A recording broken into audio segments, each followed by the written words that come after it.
तो चलिए आज हमारा आखिरी सेशन है of the revision for income tax CA inter November 23 के लिए। तो आज हमारे सारे रिवीजन वीडियोस खत्म हो जाएंगे, ठीक है। उसके बाद हम आप कुछ और चीज करेंगे आप लोगों के लिए जो आप लोगों के एग्जाम में आपको मदद करेगी, ठीक है। तो आज हम लोग जो लेफ्ट ओवर टॉपिक्स है, छोटे मोटे टॉपिक्स है, वो सारे के सारे आज खत्म कर देंगे, ठीक है। So without wasting any further time, सबसे पहले आज हम लोग शुरू करने जा रहे हैं अपने एडवांस टैक्स का रिवीजन। मैं शुरू कर रहा हूं अपना रिवीजन, सभी लोग ध्यान दीजिए प्लीज, ठीक है। तो एडवांस टैक्स के अंदर सबसे पहले आपको ये पता लगाना है, आपका चैप्टर नंबर 12 है ये। एडवांस टैक्स किसके लिए एप्लीकेबल है? एडवांस टैक्स उन लोगों के लिए एप्लीकेबल है जिनकी टैक्स लायबिलिटी 10,000 रुपए या उससे ज्यादा है, उनको एडवांस टैक्स भरना मैंडेटरी है, मैंडेटरी है, मैंडेटरी है। अब कुछ लोगों के लिए एडवांस टैक्स गवर्नमेंट ने माफ कर दिया है, ठीक है। क्या माफ कर दिया है? अगर आप इंडिविजुअल हो, रेजिडेंट हो, इंडिविजुअल हो, रेजिडेंट हो, और अगर आप पीजीबीपी नहीं कमाते हो, इंडिविजुअल हो, रेजिडेंट हो, पीजीबीपी नहीं कमाते हो और 60 इयर्स हो, सीनियर सिटीजन हो, तो आपको एडवांस टैक्स की जरूरत नहीं है भरने की। सो इंडिविजुअल हो, रेजिडेंट हो, पीजीबीपी नहीं कमाते हो, हाउस प्रॉपर्टी, सैलरी, ये सब कमाते हो और आपकी एज 60 इयर्स या उससे ज्यादा है, आपको एडवांस टैक्स भरने की जरूरत नहीं है, ठीक है। नाउ एडवांस टैक्स जिनको भरना है उनको कब भरना है? 4 इंस्टॉलमेंट में भरना है। सबसे पहले 15 जून को, फिर 15 सितंबर, फिर 15 दिसंबर और फिर 15 मार्च। कितना भरना है? 15 जून को आपको कम से कम 15% एडवांस टैक्स भरना पड़ेगा। 15 सितंबर को कम से कम 45% एडवांस टैक्स, 15 दिसंबर को कम से कम 75% एडवांस टैक्स और 15 मार्च को कम से कम 100% एडवांस टैक्स आपको भरना पड़ेगा, ठीक है। अब जो 44 एडीए और एडीए वाले हैं, मतलब वो जो प्रिजम्पटिव इनकम फॉलो करते हैं ना, 8% ऑफ द टर्नओवर इनकम है, 6% ऑफ द टर्नओवर इनकम है, या प्रोफेशनल लोग को 50% ऑफ द टर्नओवर इनकम का क्राइटेरिया है ना, उन लोगों के लिए क्या क्राइटेरिया बना के रखा है गवर्नमेंट ने? उन लोगों के लिए गवर्नमेंट ने क्राइटेरिया बनाया है कि भाई आप साल में एक ही बार एडवांस टैक्स भरोगे, that is on 15th of March. तो आप 15th ऑफ मार्च को एडवांस टैक्स भरोगे, उससे पहले आपको एडवांस टैक्स भरने की जरूरत नहीं है, 4 बार भरने की जरूरत नहीं है, ठीक है। तो ये है आपका पहला चीज।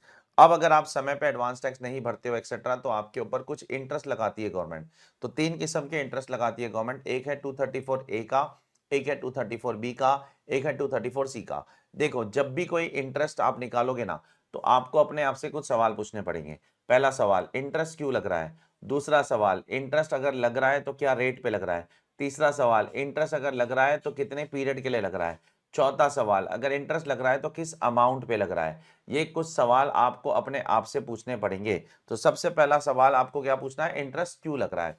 फिर कितने रेट पे लग रहा है, कितने पीरियड के लिए लग रहा है, कितने अमाउंट पे लग रहा है। ये सारे के सारी चीजें आपको पता होनी चाहिए as far as interest is considered. तो सबसे पहले 234A क्यों लग रहा है? ये इसलिए लग रहा है क्योंकि आप इनकम टैक्स रिटर्न या तो लेट भरते हो या तो इनकम टैक्स रिटर्न भरते ही नहीं हो। ये कारण है 234A लगने का। कब से लगेगा? कब से लगेगा, पीरियड क्या होगा? From the due date of filing of return से लेकर date of filing of return और डेट ऑफ असेसमेंट तक। मान लो आपकी due date of filing of return 31 जुलाई है। अगर आपकी due date of filing of return 31 जुलाई है, तो 31 जुलाई के बाद से आपको, मतलब 1 अगस्त से आपको ये इंटरेस्ट लगेगा। कब तक लगेगा? जब तक आप रिटर्न भरते नहीं हो तब तक आपको ये लगेगा, या जब तक डिपार्टमेंट इनकम टैक्स कंप्यूट करके आपको नोटिस नहीं भेजती है तब तक लगता रहेगा। कितना परसेंट लगेगा? हर एक महीने के लिए 1% है, 1% फॉर पर मंथ और पार्ट देयर ऑफ। पूरे महीने के लिए भी 1% है, पार्ट ऑफ द मंथ के लिए भी 1% है। तो पूरे महीने के लिए भी 1%, पार्ट ऑफ द मंथ के लिए भी 1%, दोनों के लिए 1% है, ठीक है। नेक्स्ट, कितने अमाउंट पे लगेगा? ये बहुत इंपॉर्टेंट पॉइंट है, कितने अमाउंट पे। जो भी आप टैक्स निकालोगे ना, उसमें से पहले आप कुछ रिलीफ विलीफ निकाल दो, ठीक है। उसके बाद मैट और एएमटी का क्रेडिट निकाल दो। उसके बाद टीडीएस, टीसीएस, एडवांस टैक्स भी निकाल दो। उसके बाद सेल्फ असेसमेंट टैक्स अगर समय पे भरा है तो माइनस कर सकते हो, लेट भरा है तो माइनस नहीं कर सकते हो, नहीं कर सकते हो, नहीं कर सकते हो, ठीक है। उसके बाद नेक्स्ट नेक्स्ट नेक्स्ट नेक्स्ट क्या चीज है? नेक्स्ट है, ये जो भी अमाउंट आएगा उसके ऊपर आप 1% टैक्स भर, इंटरेस्ट भर दोगे। और पीरियड क्या होगा वो मैंने आपको पहले बता दिया। 234B के अंदर क्या बोला गया है? किसको लगेगा 234B? उन लोगों को लगेगा जो एडवांस टैक्स नहीं भरते हैं, या कम से कम 90% एडवांस टैक्स नहीं भरते हैं।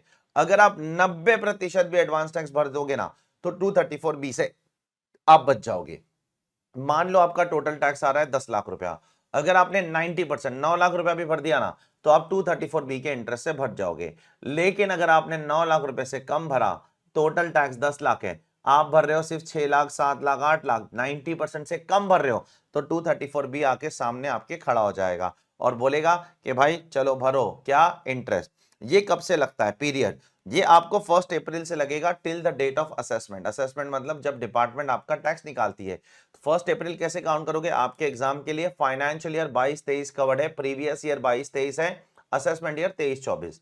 तो 1 अप्रैल 2023 से आपको डिडक्शन, आपका इंटरेस्ट लगना शुरू हो जाएगा। कब तक लगेगा? जब तक डिपार्टमेंट कंप्यूट नहीं करती है तब तक आपको ये इंटरेस्ट लगता रहेगा और ये लगता ही रहेगा। ठीक है, नेक्स्ट रेट ऑफ इंटरेस्ट क्या होगा सर?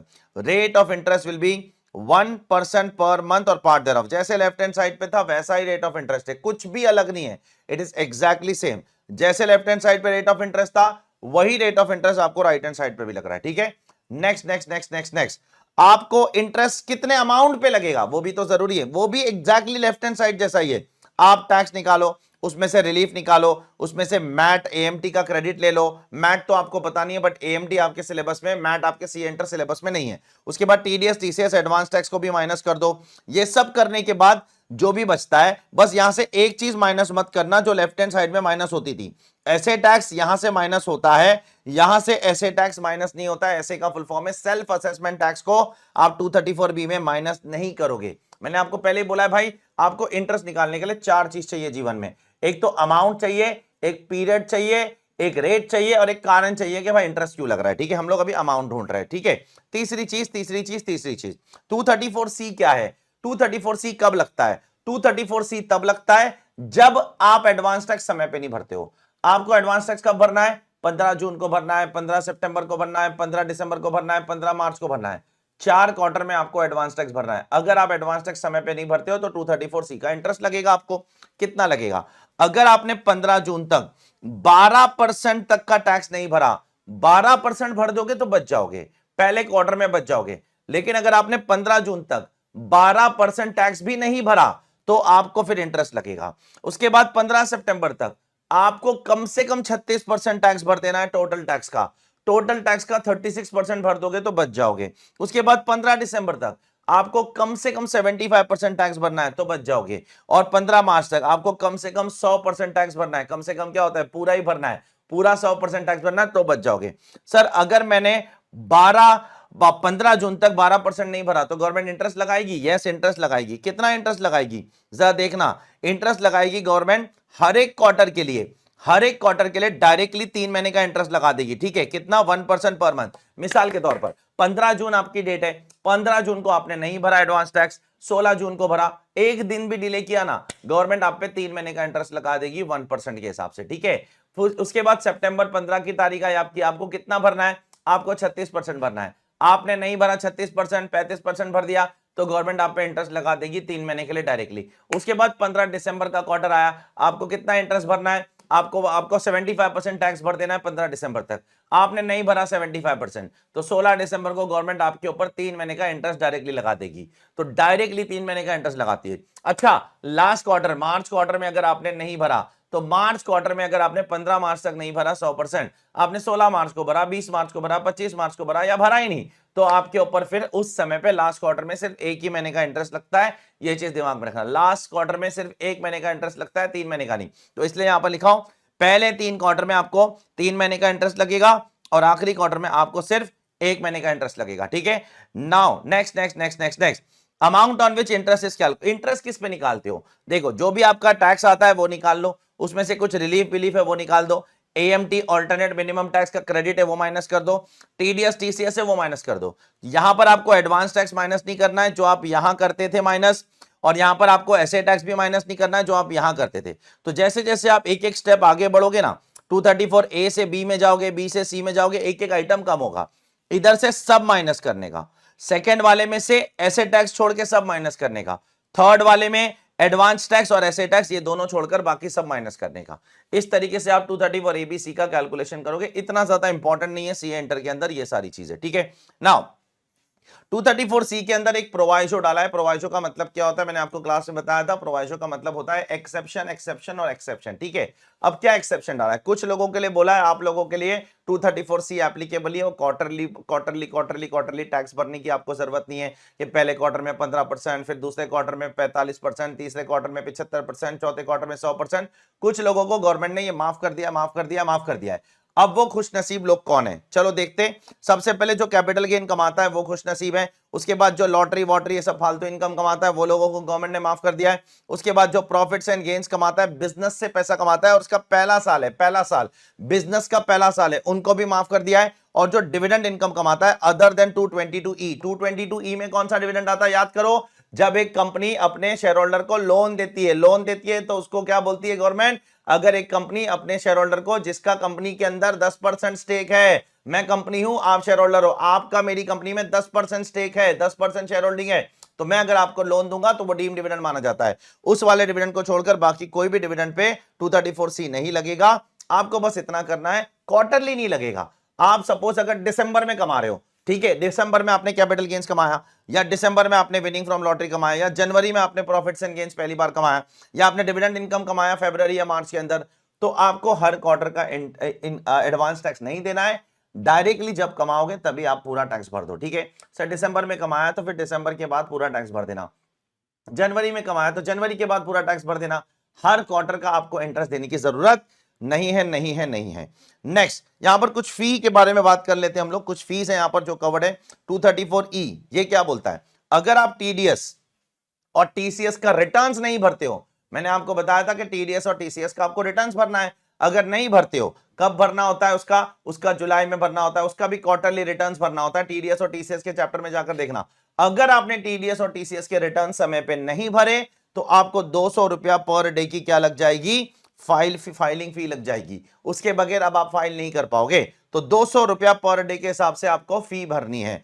नेक्स्ट, क्या आपकी फी आपके टीडीएस और टीसीएस से ज्यादा हो सकती है? नहीं हो सकती है। आपकी जो फी है वो आपके टीडीएस और आपके टीसीएस से ज्यादा नहीं हो सकती है, नहीं हो सकती है, नहीं हो सकती है। नेक्स्ट, क्या इनकम टैक्स रिटर्न लेट भरने पर भी फी लगती है? यस लगती है, लगती है। कितनी?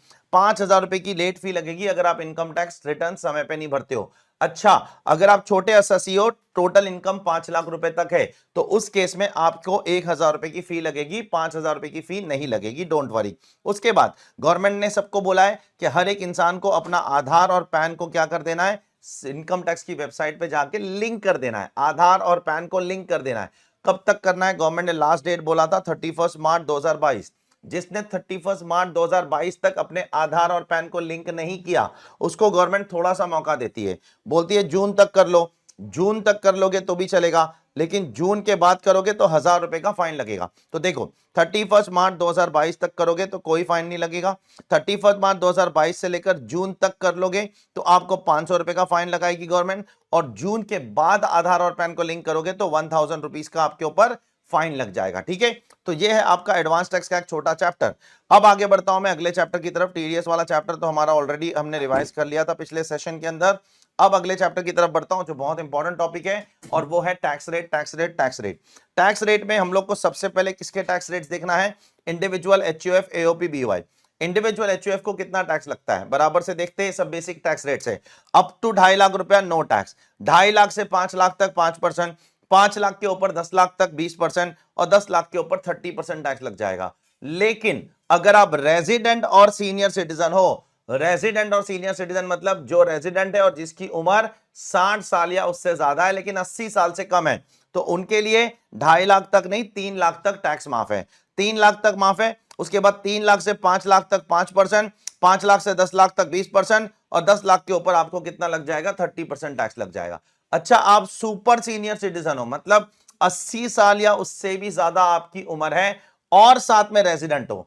रेजिडेंट वालों को 3 लाख और 5 लाख का बेनिफिट है। नॉन रेजिडेंट को यह बेनिफिट नहीं है। अगर नॉन रेजिडेंट 60 इयर्स या 70 इयर्स या 85 इयर्स का भी है ना, उसको इसके हिसाब से ही टैक्स भरना पड़ेगा, 2.5 लाख, 5 लाख, 10 लाख के हिसाब से। तो अगर आप सुपर सीनियर सिटीजन हो, 5 लाख रुपए तक कोई टैक्स नहीं, 5 लाख से 10 लाख तक आपको क्या लगेगा? 20%, और 10 लाख के ऊपर आपको लग जाएगा 30% टैक्स, ठीक है। इसके साथ साथ आपको सरचार्ज भी लगता है। सरचार्ज कब लगता है इंडिविजुअल एचयूएफ को? देखो अगर आपकी टोटल इनकम 50 लाख तक है तो कोई सरचार्ज नहीं लगेगा। लेकिन अगर आपकी total income including 4 special income, ये 4 स्पेशल इनकम को दिमाग के अंदर रट्टा मार लो, एक डिविडेंड इनकम, एक कैपिटल गेन अंडर 111 है वो स्टॉक मार्केट वाला कैपिटल गेन, एक 112 वाला लॉन्ग टर्म कैपिटल गेन और एक 112A वाला लॉन्ग टर्म कैपिटल गेन्स। तो ये तीनों जो सेक्शन है ये कैपिटल गेन्स के सेक्शन है और ये डिविडेंड इनकम, ये 4 स्पेशल इनकम दिमाग में रख लो, ठीक है। तो अगर आपकी टोटल इनकम 50 लाख से ज्यादा है, इन सबको मिलाकर, इन सबको स्पेशल इनकम मिलाकर आपकी टोटल इनकम 50 लाख से ज्यादा है, लेकिन 1 करोड़ रुपए से ज्यादा नहीं है, 1 करोड़ तक है, तो आपको आपके टैक्स के ऊपर 10% सरचार्ज लगेगा। हमेशा ऑर्डर याद रखना, पहले टैक्स निकालोगे, फिर उस पर सरचार्ज मारोगे और फिर उसके ऊपर हेल्थ एंड एजुकेशन सेस मारोगे। अब अगर मेरी total income including special income, ये 4 स्पेशल इनकम मिलाकर अगर मेरी टोटल इनकम 1 करोड़ से ज्यादा है और 2 करोड़ तक है, 2 करोड़ से ज्यादा नहीं है, तो मुझे 15% का सरचार्ज लग जाएगा, ठीक है। तो पहले 2 केस में ना आपको इंक्लूडिंग चेक करना है, देखो आपको आपकी total income including special income check करना है, लेकिन थर्ड केस में ना आपको चेक करना है आपकी total income excluding the special income. तो अगर आपकी total income excluding special income को निकालकर अगर 2 करोड़ से ज्यादा है और 5 करोड़ तक है, तो अब रुक जाओ, अब जो आपकी नॉर्मल इनकम है उसके ऊपर जो टैक्स आएगा उस पर 25% सरचार्ज लगेगा, और जो आपकी ये स्पेशल इनकम है डिविडेंड या कैपिटल गेन वाली, उस पर आपको 15% का सरचार्ज लगेगा, ठीक है। इस पे सब पे मैंने आपको एग्जांपल लिखवाया हूं, क्लास के अंदर चेक कर लेना। तो यहां पर पहले दोनों में आपको इंक्लूडिंग चेक करना है, तीसरे में आपको एक्सक्लूडिंग चेक करना है, चौथे में भी आपको एक्सक्लूडिंग चेक करना है, ठीक है। एक्सक्लूडिंग क्या, आपकी टोटल इनकम एक्सक्लूडिंग ये सारी इनकम, ये सारी इनकम को छोड़कर आप, मतलब ये सारी इनकम को छोड़कर ही 5 करोड़ से ज्यादा कमाते हो, तो जो ये फालतू इनकम को, ये 4 इनकम को छोड़कर जो कमाते हो उस पर 37%, और ये जो स्पेशल इनकम है उस पर आपको 15% का सरचार्ज लगेगा, उससे ज्यादा सरचार्ज गवर्नमेंट आप पे नहीं लगाएगी, ठीक है। नेक्स्ट लास्ट केस, अगर आपकी total income including the dividend income and capital gain income, ये सारी इनकम मिलाकर 2 करोड़ से ज्यादा है और आप ऊपर वाले केसेस में नहीं आते हो, केस 3 और केस 4 में नहीं आते हो, ठीक है, तो आप पे मैक्सिमम 15% का सरचार्ज लगेगा। तो पहले केस में आपको इंक्लूडिंग स्पेशल इनकम देखना है, दूसरे केस में इंक्लूडिंग स्पेशल इनकम देखना है, तीसरे केस और चौथे केस में एक्सक्लूडिंग स्पेशल इनकम देखना है, और पांचवें केस में इंक्लूडिंग स्पेशल इनकम देखना है। लेकिन आपका केस 3 और केस 4 में फॉल नहीं करता है। इन सब पे मैंने आपको एग्जांपल्स दिखाया हूं, पांचों केसेस के ऊपर आप अपनी रिस्पेक्टिव नोटबुक में जाके चेक करना, ठीक है। नाउ एओपी बीओआई को गवर्नमेंट ने बोला मैक्सिमम सरचार्ज 15% लगेगा अगर उनके सारे मेंबर्स, एओपी के अंदर बहुत सारे मेंबर्स होते हैं ना, तो अगर उनके सारे मेंबर्स आर ओनली कंपनीज, मतलब एओपी के अंदर सिर्फ कंपनीज ही है, तो उनको सरचार्ज मैक्सिमम 15% लगेगा। हेल्थ एंड एजुकेशन से आप सबको पता है 4% लगता है। अब रेजिडेंट इंडिविजुअल्स को गवर्नमेंट ने कुछ रिबेट दिया है। क्या रिबेट दिया है कि अगर मैं रेजिडेंट हूं और अगर मैं इंडिविजुअल हूं और मैं अगर 5 लाख रुपए तक की इनकम कमाता हूं, मैं रेजिडेंट हूं, मैं इंडिविजुअल हूं, मैं 5 लाख रुपए तक की इनकम कमाता हूं, तो मुझे 12,500 रुपए का क्या लग जाएगा, 12,500 रुपए का रिबेट मिल जाएगा। इज इट क्लियर, बताइए प्लीज। अरे सुन रहे हो कि नहीं सुन रहे हो आप लोग? तो 12,500 रुपए तक का रिबेट मिल जाएगा मेरे को, compare with 100% of the tax, ठीक है। तो 4 लाख टैक्स है, तो 4 लाख पे जितना भी टैक्स आता है कंपेयर करो किससे, उसको 12,500 रुपए से, विच एवर इज लोअर उतना आपको क्या लग जाएगा, रिबेट मिल जाएगा। I hope it is clear to all of you, okay. Next ये सीबीडीटी का सर्कुलर है कि कोई बंदा अगर 1 अप्रैल को उसका 1 अप्रैल 2023 को उसका 60th बर्थडे आता है, तो क्या माना जाएगा, उन्होंने 60 साल कब हासिल किए, 1 अप्रैल को हासिल किए या 31 मार्च को हासिल किए। तो अगर आज आपका बर्थडे है तो आज आप 60 साल के हो गए या कल हो गए थे, आज 61st शुरू हो गया। तो सीबीडीटी बोलता है कि अगर कोई बंदा 1 अप्रैल 2023 को उसका 60वां बर्थडे आता है, तो इसका मतलब वो 31 मार्च 2023 को 60 साल का हो गया था। इसका मतलब वो 31 मार्च 2023 वाले साल में क्या हो चुका था, सीनियर सिटीजन हो चुका था, और उसको सीनियर सिटीजन का बेनिफिट 2022-2023 में मिलकर रहेगा। तो अगर मेरा बर्थडे 1 अप्रैल 2023 को है, इसका मतलब ये नहीं है कि मैं 1 अप्रैल 2023 को 60 साल का हुआ हूं। इसका मतलब ये है कि आज मेरा 61वां साल शुरू हो चुका है, आज से 61वें साल की जर्नी शुरू हो चुकी है, और मैं 60 साल का कब हो गया था, 31 मार्च 2023 को ही 60 साल का हो गया था। तो वो यहां पर लिखा गया, बराबर से चेक कर लेना। उसके बाद ऑल्टरनेट मिनिमम टैक्स की बातें यहां पे की है, वो मैं आगे जाकर वैसे भी पढ़ाने वाला हूं। पार्टनरशिप फर्म का टैक्स रेट 30% है, फ्लैट, कोई बेसिक एग्जेम्पशन लिमिट उनको नहीं मिलती है। 1,000 कमाओ, 2,000 कमाओ, 5,000 कमाओ, 10,000 कमाओ या 1 करोड़ कमाओ, कितना भी कमाओ, फ्लैट 30%। प्लस उनको सरचार्ज लगता है 12%। अगर 1 करोड़ से ज्यादा इनकम कमाएंगे तो 12% का पार्टनरशिप फर्म को सरचार्ज लग जाता है। पार्टनरशिप फर्म को भी 4% का हेल्थ एंड एजुकेशन सेस लग जाएगा, जैसे बाकी सबको लगता है, ठीक है। यहां पर भी ऑल्टरनेट मिनिमम टैक्स के बारे में मैं आगे जाकर जरूर बात करूंगा। अब कंपनी की बात करते हैं। अगर आपकी डोमेस्टिक कंपनी है और अगर आपके पिछले के पिछले साल का टर्नओवर 400 करोड़ है, बराबर से सुनना, आप डोमेस्टिक कंपनी हो मतलब अपनी देश की कंपनी है, इंडियन कंपनी है, और पिछले के पिछले साल का टर्नओवर 400 करोड़ से कम है, 400 करोड़ तक है, तो 25% टैक्स लगेगा। और अगर पिछले के पिछले साल का टर्नओवर 400 करोड़ से ज्यादा है तो आपको 30% टैक्स लग जाएगा यहां पर, ठीक है। फॉरेन कंपनी को कितना टैक्स लगेगा? 40%। सारी फॉरेन कंपनीज को गवर्नमेंट चूस के उनसे टैक्स लेती है, 40% टैक्स लेती है। अच्छा, कंपनीज को सरचार्ज कैसे लगेगा? अगर डोमेस्टिक कंपनी है तो 1 करोड़ तक तो कोई सरचार्ज नहीं लगेगा, अगर आपकी इनकम 1 करोड़ है। 1 करोड़ से ज्यादा है 10 करोड़ तक तो 7% सरचार्ज, और 10 करोड़ से भी ज्यादा है तो 12% सरचार्ज। उसी तरीके से फॉरेन कंपनी को थोड़ा सा रिलैक्सेशन दिया है compare to domestic company. Foreign company को बोला है कि 1 करोड़ तक की इनकम है तो कोई सरचार्ज नहीं है, 1 करोड़ से ऊपर 10 करोड़ तक है तो 2% सरचार्ज, और 10 करोड़ के ऊपर है तो उनको कितना लगेगा? उनको लगेगा 5% surcharge. I hope it is clear to all of you. तो यहां पर 2 स्लैब्स दिए हैं, किसके लिए? कंपनीज के लिए। डायरेक्ट सरचार्ज नहीं है, पहले 1 करोड़ से 10 करोड़, फिर 10 करोड़ के ऊपर रेट अलग है। जैसे जैसे आप ज्यादा कमाओगे हम आपसे ज्यादा सरचार्ज लेंगे। Health and education cess yes 4% लग जाएगा।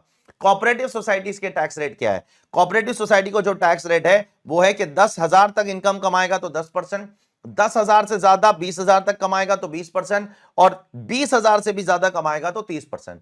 कोऑपरेटिव सोसाइटी के सरचार्ज में कुछ अमेंडमेंट आया है। अब कोऑपरेटिव सोसाइटी का सरचार्ज भी एग्जैक्टली डोमेस्टिक कंपनी जैसा है।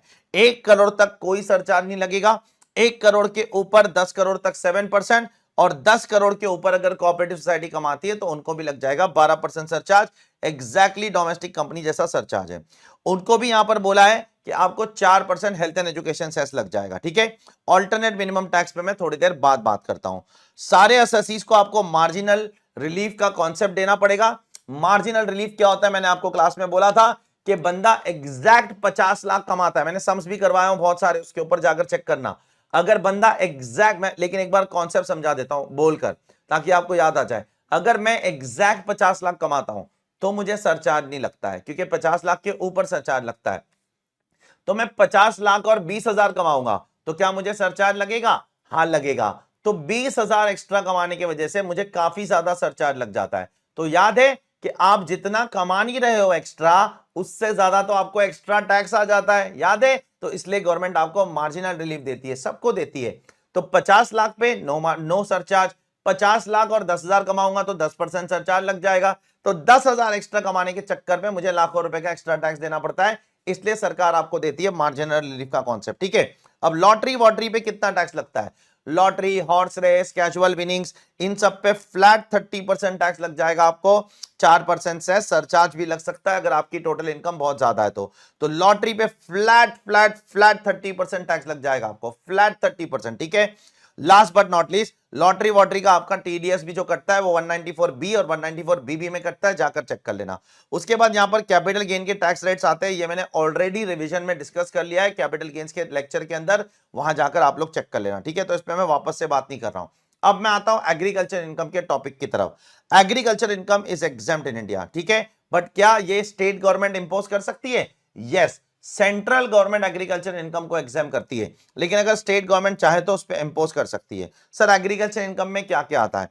सबसे पहले, अगर कोई लैंड इंडिया में है जो आप किसी को किराए पे दे रहे हो एग्रीकल्चर पर्पस के लिए, सपोज मेरे पास कोई एग्रीकल्चर लैंड है, मैं किसी किसान को किराए पे दे रहा हूं, उससे रेंट कमा रहा हूं, तो वो आ जाएगा एग्रीकल्चर इनकम, या उससे कुछ रेवेन्यू कमा रहा हूं, उससे मैं फसल वसल उगा के कुछ पैसा कमा रहा हूं, ठीक है। या income from sale of agriculture produce, या मैं एग्रीकल्चर प्रोडक्ट्स को बेचकर कुछ पैसा कमा रहा हूं, लाइक दाल, वीट, बाजरा एक्सेट्रा। या मैं किसी, मेरे पास कोई गोडाउन है, वेयरहाउस है, जो मैं लोगों को एग्रीकल्चर पर्पस के लिए लेट आउट कर रहा हूं, तो मैं आपको लेट आउट कर रहा हूं, आपको उसमें एग्रीकल्चर प्रोडक्ट रखना है और मुझे रेंट देना है, तो वो रेंट भी एग्रीकल्चर इनकम माना जाएगा, ठीक है।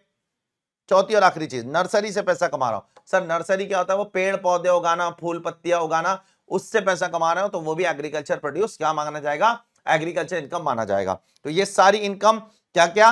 पहले जमीन से रिलेटेड कुछ इनकम कमा रहे हो, या तो उससे कुछ रेवेन्यू कमा रहे हो, या रेंट कमा रहे हो, या तो एग्रीकल्चर प्रोड्यूस बेच के कुछ कमा रहे हो, या एग्रीकल्चर प्रोडक्ट का रखने के लिए गोडाउन रेंट पे दे रहे हो, या नर्सरी से पैसा कमा रहे हो, ये सब एग्रीकल्चर इनकम है, ये एग्जेम्प्ट है under central government rule, exempt है। स्टेट गवर्नमेंट चाहे तो उस पर टैक्स लगा सकती है। अब कुछ प्रोडक्ट के लिए गवर्नमेंट ने बोला अगर आप दोनों काम इकट्ठा करते हो, कॉम्पोजिट काम करते हो, ग्रो भी करते हो, मैन्युफैक्चर भी करते हो, ग्रो भी करते हो, मैन्युफैक्चर भी करते हो, उगाते भी हो, बनाते भी हो, पैकिंग भी करते हो, सब करते हो, तो अगर आप सब करते हो इंडिया में, तो गवर्नमेंट ने बोला है कॉम्पोजिट इनकम है वो। कॉम्पोजिट मतलब दो तीन चीज मिलकर इनकम बनी है, एग्रीकल्चर भी है, टैक्सेबल भी है, सब है। उसको कैसे बांटोगे? अगर आप इंडिया में टी को ग्रो भी करते हो और मैन्युफैक्चर भी करते हो, तो 60% एग्रीकल्चर हो जाएगा, 40% आपका टैक्सेबल हो जाएगा। तो 60% माफ, 40% टैक्सेबल। कॉफी के लिए दो कैटेगरी है, मैंने क्लास में बोला था, एक नॉर्मल कॉफी है अपनी और एक एक्सपेंसिव कॉफी है लाइक स्टारबक्स। तो नॉर्मल कॉफी के लिए गवर्नमेंट ने बोला 75% एग्रीकल्चर और 25% बिजनेस इनकम, तो बिजनेस इनकम पे टैक्स लगेगा, एग्रीकल्चर इनकम पे नहीं लगेगा। स्टारबक्स वाली जो कॉफी है, जो कॉफी ग्रोन है, क्योर्ड है, रोस्टेड है, मिक्स्ड विद किकोरी है, उसमें बहुत सारी बिजनेस एक्टिविटी हो रही है, फैक्ट्री के अंदर बहुत प्रोसेसिंग हो रही है, तो उसके लिए मैंने आपको बोला था 60% आपका क्या हो जाएगा, एग्जेम्प्ट हो जाएगा, नॉट टैक्सेबल, 40% पे आपको टैक्स भरना है। And last but not least, अगर आप रबर इंडिया में ग्रो भी करते हो, मैन्युफैक्चर भी करते हो, रबर ग्रो भी करते हो, रबर मैन्युफैक्चर भी करते हो, दोनों काम करते हो, तो 65% आपका एग्जेम्प्ट है और 35% अपना टैक्सेबल है। ठीक है सर, इसके अलावा कुछ ग्रो और मैन्युफैक्चर करता हूं तो टी, कॉफी, रबर तो आपने बता दिया।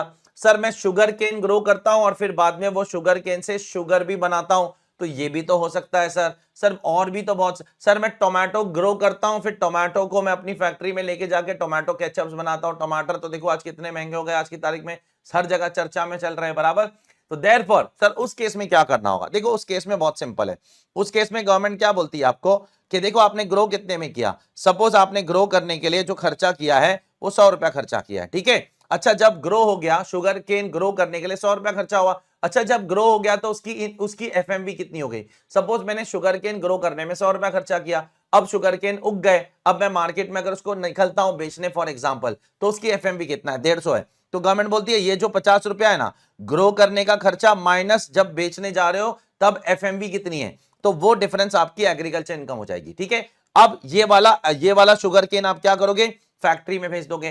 फैक्ट्री में जाएगा तो शुगर बनाने के लिए खर्चा होगा, ठीक है, शुगर बनाने के लिए खर्चा होगा, उसके बाद शुगर बन जाएगा, उसके बाद आप क्या बेचोगे? अपनी शुगर बेचोगे। तो जब शुगर बेचोगे तो तब जो प्रॉफिट आएगा वो पीजीबीपी इनकम होगा। ठीक है, तो शुगर बेचा सपोज मैंने 350 रुपए में। अब शुगर के अंदर दो कंपोनेंट है, एक तो शुगर बनाने का खर्चा, सपोज वो 70 रुपया हो गया, तो पहले वो माइनस करो, प्लस शुगर केन का भी तो वैल्यू लेना पड़ेगा। शुगर तो अल्टीमेटली शुगर केन से ही बनी है ना, गन्ने से ही बनी है, तो गन्ने का कॉस्ट क्या लोगे? इधर जो आपने मार्केट वैल्यू लिया था वो गन्ने का कॉस्ट हो जाएगा, और जो शुगर बनाने का खर्चा है वो नीचे अलग से लिख देने का। अब जो अमाउंट आएगा वो आपकी हो जाएगी पीजीबीपी इनकम।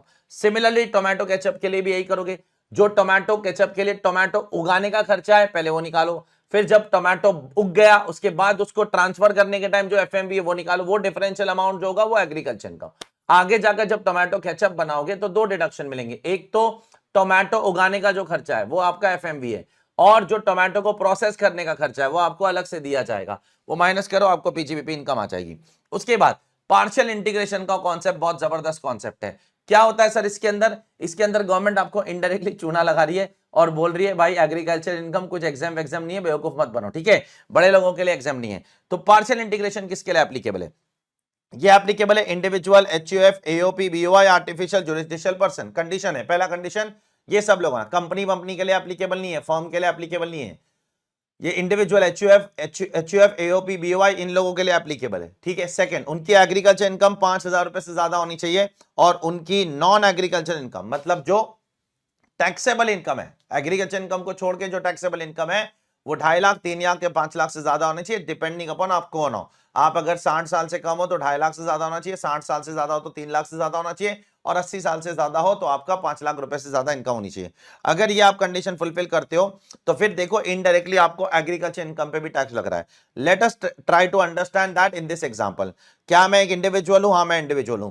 क्या मेरी एग्रीकल्चर इनकम 5,000 रुपए से ज्यादा है? हाँ 5,000 रुपए से ज्यादा है। ठीक है, सॉरी ये एग्रीकल्चर इनकम 5,000 से ज्यादा है। क्या मेरी नॉन एग्रीकल्चर इनकम भी 2.5 लाख से ज्यादा है? हाँ 2.5 लाख से ज्यादा है। तो मुझ पे पार्शियल इंटीग्रेशन एप्लीकेबल हो जाएगा। एक बार पार्शियल इंटीग्रेशन एप्लीकेबल हो जाएगा, आपको स्टेप बाय टैक्स निकालना है। स्टेप नंबर 1 में आप क्या करोगे, सबसे पहले नेट एग्रीकल्चर इनकम मतलब ये, प्लस टैक्सेबल इनकम मतलब ये दोनों को आप ऐड करके टैक्स निकालोगे। सिर्फ बेसिक टैक्स, सरचार्ज सेस कुछ भी ऐड नहीं करने का है, सिर्फ बेसिक टैक्स। सर निकाल लिया। अब स्टेप नंबर 2 में क्या करूंगा मैं, अब सिर्फ एग्रीकल्चर इनकम और बेसिक एग्जम्पशन लिमिट। तो अब सिर्फ पहले क्या लेने का, पहले सारी इनकम लेके टैक्स निकालने का, स्टेप नंबर 1। स्टेप नंबर 2 में सिर्फ एग्रीकल्चर इनकम और बेसिक एग्जम्पशन लिमिट जो भी है, 2.5 लाख, 3 लाख, 5 लाख, मेरे केस में 2.5 लाख है क्योंकि बंदा अभी सिर्फ 29 साल का है, ठीक है, टैक्स निकालने का। उसके बाद जो स्टेप 1 में टैक्स आया, स्टेप 2 में टैक्स आया ना, वो माइनस करने का। वो दोनों माइनस करोगे तो स्टेप 3 आ जाएगा। उसके बाद आप ये रिबेट ऐड करो, सरचार्ज ऐड करो, जो भी है, ठीक है, वो सब आप ऐड करो और आपको उसके बाद में जो भी है सेस बेस ऐड करो, आपको अल्टीमेटली टैक्स आ जाएगा। वो आपको उस तरीके से टैक्स निकालना है। स्टेप 1 और स्टेप 2 पे आपको ख्याल रखना है। स्टेप 1 में सारी इनकम ले लो, टैक्स निकाल लो। स्टेप 2 में एग्रीकल्चर इनकम और बेसिक एग्जम्पशन अप्लाई करके टैक्स निकालो। फिर स्टेप 1 और स्टेप 2 का माइनस करो, आपको आंसर आ जाएगा, ठीक है। तो ये है आपका छोटा सा टॉपिक एग्रीकल्चर इनकम के ऊपर। आता हूं मैं अगले टॉपिक की तरफ। एक अच्छा डिडक्शन देती है गवर्नमेंट, किसको, SEZ वालों को, स्पेशल इकोनॉमिक जोन वाले लोगों को गवर्नमेंट बोलती है हम आपको डिडक्शन देंगे। मैंने बोला कैसा डिडक्शन देंगे, बोले किसको देंगे। मैंने ये भी पूछा किसको देंगे, तो बोला जो मैन्युफैक्चर करता है उनको देंगे, या जो प्रोड्यूस करता है या उनको देंगे, या जो कंप्यूटर सॉफ्टवेयर बनाता है उनको देंगे। या तो मैन्युफैक्चरर को देंगे, या तो प्रोड्यूसर को देंगे, या तो कंप्यूटर सॉफ्टवेयर वाले को देंगे। और वो सब क्या करना है, आपको SEZ के अंदर जाकर बनाना है और उसको एक्सपोर्ट करना है, एक्सपोर्ट करना है, एक्सपोर्ट करना है। इंडिया में नहीं बेचना है, इंडिया में बेचोगे तो डिडक्शन नहीं मिलेगा। तो SEZ के अंदर जाओ, स्पेशल इकोनॉमिक जोन के अंदर जाओ, हर एक शहर में एक स्पेशल इकोनॉमिक जोन सरकार बनाती है, उसके अंदर जाओ और वहां जाकर आप मैन्युफैक्चरिंग करो या आप कंप्यूटर सॉफ्टवेयर बनाओ और एक्सपोर्ट करो, ठीक है। तो क्या होगा, पहले 5 साल के प्रॉफिट 100% माफ, उसके 5 साल के 5 साल के प्रॉफिट 50% माफ, और उसके बाद के 5 साल के प्रॉफिट्स दैट इज 11वें और 15वें साल तक। तो पहला 5 साल कौन सा हुआ, फर्स्ट से लेके 5th ईयर। दूसरा 5 साल कौन सा हुआ, 6 से लेके 10th ईयर। अब तीसरा 5 साल क्या हुआ, 11वें से लेके 15वां साल, उसमें भी आपके 50% प्रॉफिट माफ होंगे, सब्जेक्ट टू सम कंडीशन, कि आपको आपका प्रॉफिट कहां ट्रांसफर करना होगा, SEZ री इन्वेस्टमेंट अलाउंस रिजर्व। मान लो 11वें साल में मेरा प्रॉफिट है 100 करोड़, अब मुझे डिडक्शन चाहिए 11वें साल में, 12वें साल में, 13वें, 14वें, 15वें साल में। कंडीशन 11वें से लेके 15वें साल में। मान लो मुझे 11 से लेकर 15वें साल में डिडक्शन चाहिए इसका, तो अभी मेरा प्रॉफिट 100 करोड़ है। तो सबसे पहले आप क्या करो, 50 करोड़ रुपया SEZ री इन्वेस्टमेंट अलाउंस रिजर्व में ट्रांसफर कर दो। कर दिया सर, अब डिडक्शन आपको मिल जाएगा। अब जो पैसा वहां ट्रांसफर किया ना, वो आगे जाकर आपको विड्रॉ करना है और 3 साल के अंदर आपको नई प्लांट एंड मशीनरी खरीद के यूज करना है, ठीक है। तो मान लो आपने 22-23 में पैसा क्या किया, SEZ री इन्वेस्टमेंट अलाउंस रिजर्व में डाल दिया, ठीक है, 50% आपको डिडक्शन मिल जाएगा 22-23 में। अब 22-23 से 3 साल बाद कब खत्म होते हैं, 22-23 के एंड से 3 साल कब खत्म होगा, 31 मार्च 2026। तो 31 मार्च 2026 को आपको तब तक नई प्लांट एंड मशीनरी खरीद के यूज करने डाल देना चाहिए, ठीक है। तब तक रिजर्व्स को इंटैक्ट रखना है, और जब भी नई प्लांट एंड मशीनरी खरीदोगे आप उसका डिटेल आपके रिटर्न ऑफ इनकम के अंदर भी डाल देना। अगर आप ये सब कर देते हो, तो फिर से बोल रहा हूं, पहले 10 साल के लिए कोई कंडीशन नहीं है, 11वें से 15वें साल में आपको 50% प्रॉफिट पहले रिजर्व में ट्रांसफर करना है। ट्रांसफर करने के बाद 3 साल के अंदर पैसा विड्रॉ करके नई प्लांट एंड मशीनरी खरीदना है, ठीक है। अगर नहीं करोगे ये सब चीज, तो आपका जो भी डिडक्शन है वो आपका बन जाएगा डीम्ड इनकम, वो सरकार यहां पर बोलती है, ठीक है। अब डिडक्शन कितना मिलेगा सर, मैंने आपको साफ साफ बोला है, SEZ में यूनिट खोलने से कुछ नहीं होता है, मैन्युफैक्चरिंग करने से कुछ नहीं होता है, कंप्यूटर सॉफ्टवेयर बनाने से कुछ नहीं होता है, एक्सपोर्ट करना पड़ेगा, एक्सपोर्ट। तो सर डिडक्शन कितना मिलेगा, देखो deduction under 10AA is equal to जो भी आपका प्रॉफिट है मल्टीप्लाई बाय जितना भी आपने एक्सपोर्ट किया turnover, export turnover divided by total turnover. बस सिंपल फॉर्मूला है सर। एक्सपोर्ट टर्नओवर में क्या आएगा, टोटल टर्नओवर में क्या आएगा, प्रॉफिट में क्या आएगा, उन सब पे मैं आपको एक एक करके बता रहा हूं, ठीक है। एक्सपोर्ट टर्नओवर में क्या आएगा, सबसे पहले मैं वो बातें करता हूं। एक्सपोर्ट टर्नओवर में वो टर्नओवर लेने का जिसका पैसा आपको इंडिया में मिल गया 6 महीने के अंदर। 22-23 खत्म हो गया, हाँ हो गया। 22-23 खत्म होने के बाद 6 महीने के अंदर जो पैसा आ गया वो एक्सपोर्ट टर्नओवर में आएगा। जो पैसा 6 महीने में इंडिया में नहीं आया वो एक्सपोर्ट टर्नओवर में नहीं लेने का, ये पहली चीज। एक्सपोर्ट टर्नओवर में FOB प्राइस लेने का, फ्री ऑन बोर्ड, CIF नहीं लेने का, मतलब इंश्योरेंस, फ्रेट, टेलीकम्युनिकेशन चार्जेस, ऐसे दूसरे फालतू खर्चे एक्सपोर्ट टर्नओवर में नहीं आएंगे, नहीं आएंगे, नहीं आएंगे। सिमिलरली एक्सपोर्ट टर्नओवर में पीजीबीपी की स्पेशल इनकम्स नहीं आएगी। याद आता है, पीजीबीपी में cash compensatory support, duty drawback, sale of import licence, ये सब स्पेशल इनकम्स है। वो सारी स्पेशल इनकम्स आप एक्सपोर्ट टर्नओवर में नहीं लोगे। तो एक्सपोर्ट टर्नओवर में क्या लोगे क्या नहीं लोगे, बहुत क्लियरली बोल रहा है। 6 महीने के अंदर जो पैसा आ गया साल खत्म होने के बाद फॉरेन एक्सचेंज के अंदर, वो लोगे। उसके बाद सीआईएफ नहीं लोगे, इंश्योरेंस, फ्रेट, दूसरे चार्जेस नहीं लोगे, free on board, basic price लेना है। और तीसरा, आपके एक्सपोर्ट टर्नओवर के अंदर पीजीबीपी की स्पेशल इनकम नहीं आएगी, like duty drawback, cash incentive जो गवर्नमेंट आपको देती है, sale of licence etcetera, sale of import licence पे जो प्रॉफिट हो रहा है, वो सारी चीजें यहां पर नहीं आएगी। ठीक है। सिमिलरली टोटल टर्नओवर में क्या आएगा? ऑब्वियसली टोटल टर्नओवर नाम से ही पता चलता है, टोटल टर्नओवर में आएगा एक्सपोर्ट टर्नओवर और आपका नॉर्मल टर्नओवर, इन दोनों का total will be total turnover. So sir total turnover में क्या क्या ले लूं, क्या क्या नहीं लूं? इसमें भी आपको सेम है, देखो ये पहले 2 पॉइंट सेम है, इसमें भी ये दोनों पॉइंट सेम ही है, ये दोनों सेम ही है, देखो ऊपर वाले जैसे ही। फ्रेट नहीं लेने का, इंश्योरेंस नहीं लेने का, मतलब एफओबी प्राइस लेने का, कुछ भी उठा के फ्रेट, इंश्योरेंस, दूसरे चार्जेस मत लो। सिमिलरली यहां पर भी आपको cash compensatory support, duty drawback, profit etcetera, ये सब नहीं आएगा। हाँ, एक चीज अलग है कि यहां पर टोटल टर्नओवर में टोटल टर्नओवर आएगा। इंडिया में 6 महीने में पैसा आया, इंडिया में पैसा 6 महीने में नहीं आया, वो सारी चीजें आपको नहीं चेक करना है। ठीक है, वो सारी चीजें आप बिल्कुल भी नहीं चेक करोगे, वो आप एक्सपोर्ट टर्नओवर के पॉइंट नंबर 1 में चेक करोगे, लेकिन आप टोटल टर्नओवर में वो सब चीज नहीं चेक करोगे। ठीक है। उसके बाद तीसरा पॉइंट क्या है? टोटल टर्नओवर हो गया, पीजीबीपी, प्रॉफिट्स क्या लेने का? प्रॉफिट्स कुछ नहीं, पीजीबीपी इनकम ही प्रॉफिट से और कुछ नहीं। ठीक है। तो जो भी आपकी पीजीबीपी इनकम है, पीजीबीपी इनकम कैसे निकालते हो? सेक्शन 28 से 43 जब जैसे फॉलो करते हो वैसे फॉलो करो। सारे डिडक्शंस दो एसएससी को, सारे डिसअलावेंसेस ऐड बैक करो, जैसे नॉर्मली एक इंसान पीजीबीपी फॉलो करता है उसी तरीके से फॉलो करते रहो, कुछ नई बात नहीं है इसके अंदर, नॉर्मली सॉल्व करना है। ठीक है। लेकिन यहां पर भी आपको cash compensatory support, duty drawback, profit on sale of import licence, ये सारी चीजें आपको नहीं लेना है, नहीं लेना है, नहीं लेना है। ठीक है।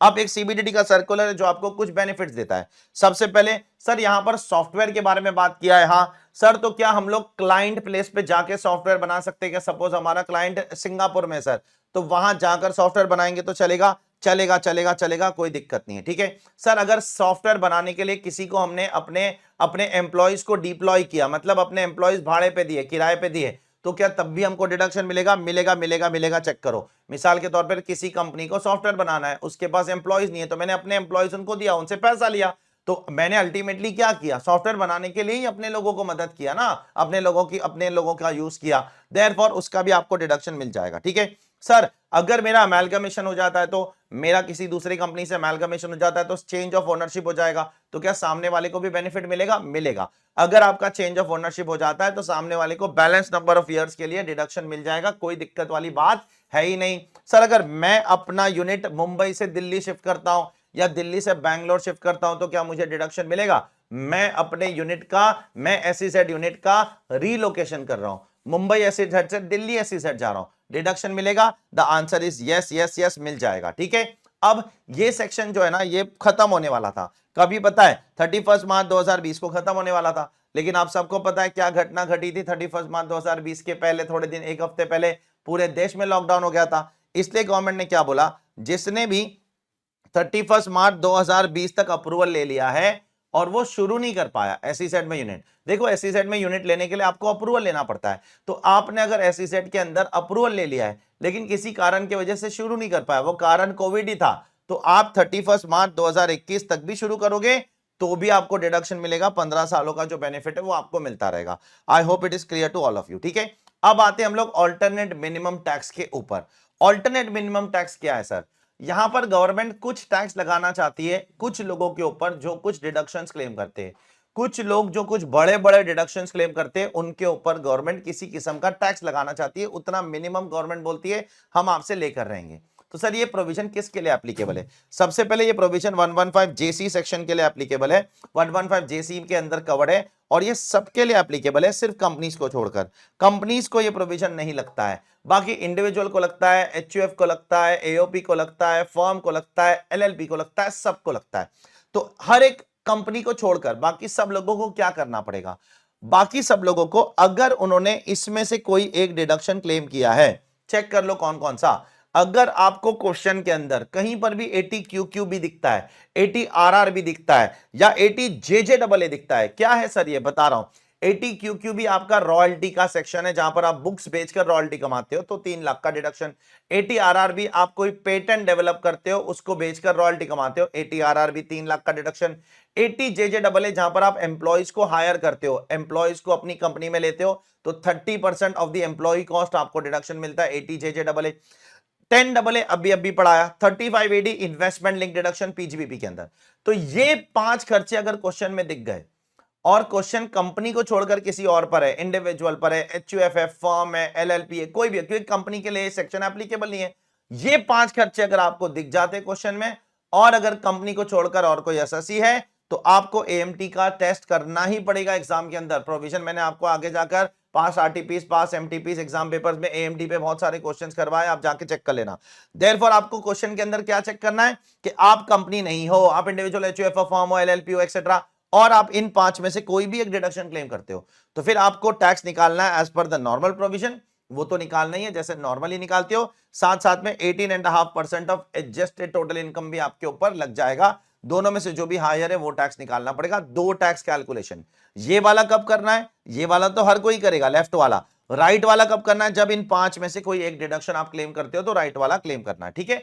अब एडजस्टेड टोटल इनकम कैसे निकालेंगे, बहुत कुछ सिंपल है, बहुत सिंपल है। जैसे ही आप टोटल इनकम निकालते हो लेफ्ट हैंड साइड के लिए, उसमें ATQQB, RRB, ATJJAA add back कर दो, क्योंकि उस पे हमको अभी क्या चाहिए, 18.5% का टैक्स चाहिए, इसलिए अभी मैं इनकम बढ़ा रहा हूं, देखो इनकम बढ़ाते जा रहा हूं। उसके अंदर 10AA ऐड बैक कर दो, इनकम बढ़ाते जाओ। उसके अंदर 35AD ऐड बैक करते करते साथ साथ में आपको 35AD के एसेट्स पे डेप्रीसिएशन मिल जाएगा, नॉर्मल भी मिल जाएगा, एडिशनल भी मिल जाएगा। तो अगर आपका ATQQB है क्वेश्चन में तो ये ऐड कर दो, RRB है तो ये ऐड बैक कर दो, JJAA है तो ये ऐड बैक कर दो, 10AA तो ये ऐड बैक कर दो। लेकिन अगर 35AD है तो सिर्फ ऐड बैक करने से काम नहीं चलेगा, 35AD के केस में डिडक्शन भी ऐड बैक करना है, फिर माइनस करना है डेप्रीसिएशन आपको उसमें से। ये सब करने के बाद आपको एडजस्टेड टोटल इनकम आ जाएगी, ठीक है। उसके बाद कोऑपरेटिव सोसाइटीज को गवर्नमेंट ने बोला है कि भाई 18.5% नहीं लगेगा, तुम्हारे लिए सिर्फ 15% ही लगेगा, तो इनको गवर्नमेंट ने रिलैक्सेशन देकर 15% पे रोक दिया है, इनको 18.5% नहीं लगने वाला है, ठीक है। अब individuals, HUF, AOP, artificial jurisdictional person को एडजस्टेड टोटल इनकम अगर 20 लाख रुपए तक है तो उनको भी ये सब नहीं करना है। मतलब इंडिविजुअल, HUF, AOP, BOI, इन सब लोगों को एडजस्टेड टोटल इनकम 20 लाख के ऊपर होगा तो ही ये दोनों कैलकुलेशन करना है, वरना ये लेफ्ट हैंड साइड से संतुष्ट रहो। देयरफॉर ये जो लिमिट है ये सिर्फ किसके लिए एप्लीकेबल है, individual, HUF, AOP, BOI। This is not applicable to partnership firm. मैंने आपको क्लास में बोला था पार्टनरशिप फर्म और LLP अगर 1 लाख रुपया भी एडजस्टेड टोटल इनकम है ना, उनको AMT का कैलकुलेशन करना पड़ेगा, ठीक है। उसके बाद क्या आपको AMT का क्रेडिट भी देती है सरकार? डेफिनेटली देती है। कितना? अगर आपका AMT ज्यादा है नॉर्मल टैक्स से तो आपको क्रेडिट मिल जाएगा। मिसाल के तौर पर आपका AMT है 15 लाख, आपका नॉर्मल टैक्स है 10 लाख, तो आपको 5 लाख रुपए का AMT का क्रेडिट मिल जाएगा, ठीक है। अब इसको यूज कैसे करने का, जब आपका नॉर्मल टैक्स AMT से ज्यादा होगा तब यूज करने का, ठीक है। यूज कब करने का, जब नॉर्मल ज्यादा हो जाएगा, AMT कम हो जाएगा, तब यूज करने का। सपोज नॉर्मल टैक्स आपका 12 करोड़ है और आपका AMT कितना है, AMT आपका 10 करोड़ है, तो आपका नॉर्मल टैक्स AMT से ज्यादा हो गया कि नहीं हो गया? हो गया। अब आप यूज कर सकते हो। क्रेडिट कब मिलेगा, जब AMT ज्यादा है नॉर्मल कम है तो क्रेडिट मिलेगा। यूज कब करने का, जब नॉर्मल ज्यादा है और AMT कम है तो आप उसको यूज कर सकते हो। कितना यूज करने का, यूज सिर्फ दोनों का जितना डिफरेंस है, मतलब अभी यहां पर दोनों का डिफरेंस कितना है, 2 लाख, तो सिर्फ 2 लाख ही यूज कर सकते हो। तो इस 5 लाख में से 2 लाख आप यूज कर लो और 3 लाख रुपया आपको क्या करना है, अपनी जेब से कैश के तौर पे गवर्नमेंट को देना पड़ेगा। इस तरीके से मैंने आपको क्वेश्चन भी लिखवाया हूं, क्लास के अंदर चेक करना। 15 साल तक आप इसका क्रेडिट क्या कर सकते हो, कैरी फॉरवर्ड कर सकते हो इनकम टैक्स लॉ के अंदर। अगर अगले साल भी टैक्स नहीं आ रहा है, उसके अगले साल भी नहीं आ रहा है, तो 15 साल तक आप इसको कैरी फॉरवर्ड कर सकते हो, कोई दिक्कत नहीं है। अब आता हूं मैं बहुत ही ज्यादा इंपॉर्टेंट प्रोविजन की तरफ, जो one of the most important provision है आपके एग्जाम के लिए, वो है alternative tax regime for individual HUF। Government ने, अब हम सबको इंडिविजुअल HUF के टैक्स रेट्स पता है कि नहीं पता है, बताइए। पढ़ा ना हमने इंडिविजुअल HUF के टैक्स रेट्स, यस और नो?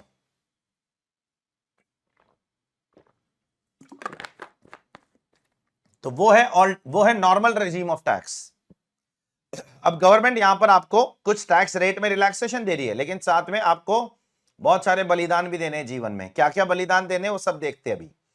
तो सबसे पहले आपको यहां पर गवर्नमेंट बोल रही है हम आपको टैक्स रेट में रिलैक्सेशन दे रहे हैं। कैसा कि 2.5 लाख तक कुछ नहीं, 2.5 लाख से 5 लाख तक सिर्फ 5%, 5 लाख के 7.5 लाख तक 10%, हर 2.5 लाख के बाद 5% बढ़ रहा है। देखो हर 2.5 लाख के बाद 5% बढ़ रहा है। और नॉर्मली जो 10 लाख के बाद 30% लगता है, तो यहां पर आपको 15 लाख के बाद 30% लगेगा। डोंट वरी, बच गए आप।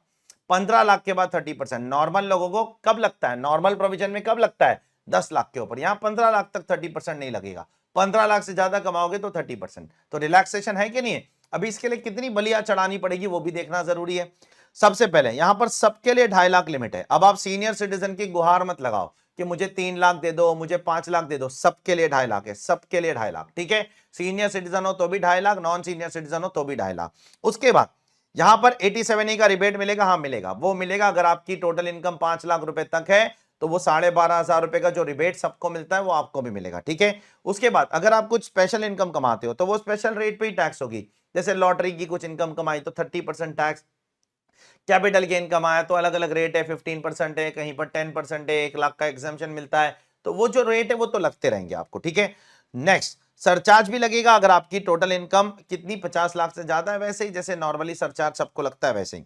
अब बलि किसकी चढ़ानी है, देखो ये सारे एग्जाम्पशंस और डिडक्शंस की आपको बलि चढ़ानी पड़ेगी। सबसे पहले लीव ट्रैवल कंसेशन का बेनिफिट नहीं मिलेगा, एचआरए का बेनिफिट नहीं मिलेगा, स्पेशल अलावेंसेस नहीं मिलेंगे, एमपीज और एमएलएस को जो अलावेंसेस मिलते हैं वो नहीं मिलेंगे, माइनर चाइल्ड को जो 1500 रुपए का एग्जाम्पशन मिलता है माइनर चाइल्ड के केस में वो नहीं मिलेगा, 10AA का डिडक्शन नहीं मिलेगा, सैलरी का आपका जो डिडक्शन है वो नहीं मिलेगा 50,000 रुपए का, ठीक है, नहीं मिलेगा।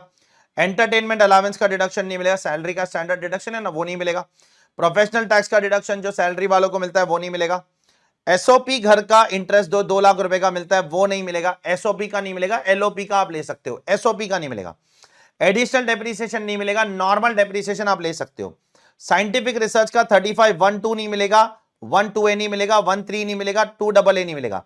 लेकिन क्या 3511 मैंने लिखवाया हूं क्लास के अंदर, जाके बुक में चेक करना, 11 और 14 मिलेगा। हाँ, ये 2 सेक्शन साइंटिफिक रिसर्च के गवर्नमेंट अलाउ करती है, अलाउ करती है, अलाउ करती है। Be very careful. 3580 के 14 बिजनेस का डिडक्शन नहीं मिलेगा। जो 15,000 रुपया या 1/3 ऑफ द फैमिली पेंशन का एग्जाम डिडक्शन मिलता है, आईएफओएस के अंदर पढ़ा था फैमिली पेंशन वाला, वो डिडक्शन नहीं मिलेगा। 80C से लेकर 80U तक कुछ नहीं मिलेगा एक्सेप्ट सम ऑफ देम, कुछ मिलेगा, कुछ मिलेगा। पॉजिटिव बात करते, बहुत नेगेटिव बात हो गई। अगर एम्प्लॉयर 80CCD सबसेक्शन 2 में कंट्रीब्यूट करता है तो वो मिलेगा पहला। 80JJAA मिलेगा, 80C में ये 2 मिलेंगे। एम्प्लॉयर अगर 80CCD में सबसेक्शन एम्प्लॉयर कंट्रीब्यूट करता है ना, 10% ऑफ सैलरी का डिडक्शन आपको मिलता है। अगर एम्प्लॉयर कंट्रीब्यूट करेगा, सेंट्रल गवर्नमेंट या स्टेट गवर्नमेंट एम्प्लॉय है तो 14% ऑफ सैलरी का डिडक्शन मिलेगा। तो 80CCD सबसेक्शन 2 का डिडक्शन आपको ये अल्टरनेटिव रेजिम में भी मिलेगा। 80JJAA, ये 2 ही डिडक्शन है जो आपको मिलने वाले, इसके अलावा कुछ नहीं मिलेगा। उसके अलावा जो आप सुकन्या समृद्धि स्कीम और पीपीएफ जो आपका पब्लिक प्रोविडेंट फंड है उसमें जो इंटरेस्ट आता है वो एग्जाम्पशन मिलेगा आपको, वो एग्जाम्पशन मिलेगा। सुकन्या समृद्धि का जो इंटरेस्ट आ रहा है जो गर्ल चाइल्ड के लिए होता है, मैंने आपको क्लास में बताया था, जब भी बेटी पैदा होती है तो उसके लिए आप एक पॉलिसी खोलो, उसका आपको नाम बोला गया है कि सुकन्या समृद्धि स्कीम। तो सुकन्या समृद्धि स्कीम से जो भी पैसा कमाओगे वो पूरा एग्जाम्प्ट है, इंटरेस्ट भी एग्जाम्प्ट है, जो पैसा विड्रॉ कर रहे हो वो भी एग्जाम्प्ट है, पीपीएफ से जो पैसा कमाओगे वो भी एग्जाम्प्ट है, ठीक है। Next next next next next next देखना, हाउस प्रॉपर्टी का मैंने आपको पहले ही बोला है कि हाउस प्रॉपर्टी का लॉस आपको नहीं मिलेगा, it can not be set of. Plus अगर हाउस प्रॉपर्टी में लॉस है तो आप किसी और हेड ऑफ इनकम से उसको सेट ऑफ भी नहीं कर सकते हो। एसओपी का लॉस का डिडक्शन आपको नहीं मिलेगा। अगर एलओपी में भी लॉस है तो आप उसको किसी और इनकम से सेट ऑफ नहीं कर सकते हो, be very careful. Normal depreciation आपको मिलेगा जितना गवर्नमेंट ने प्रिस्क्राइब किया, मैंने आपको क्लास में बोला था मैक्सिमम 40% मिलेगा। नॉर्मल डेप्रिसिएशन भी आपको 40% से ज्यादा नहीं मिल सकता है, माफ करो, ठीक है। Last but not least, AMT नहीं लगेगा, चलो अच्छी बात है। जो इस रेजिम में आते ना 115 बीएससी में, उनको एएमटी का नाटक करने की जरूरत नहीं है। उनको सिर्फ क्या कंप्यूट करना है, सिर्फ tax as per this provision.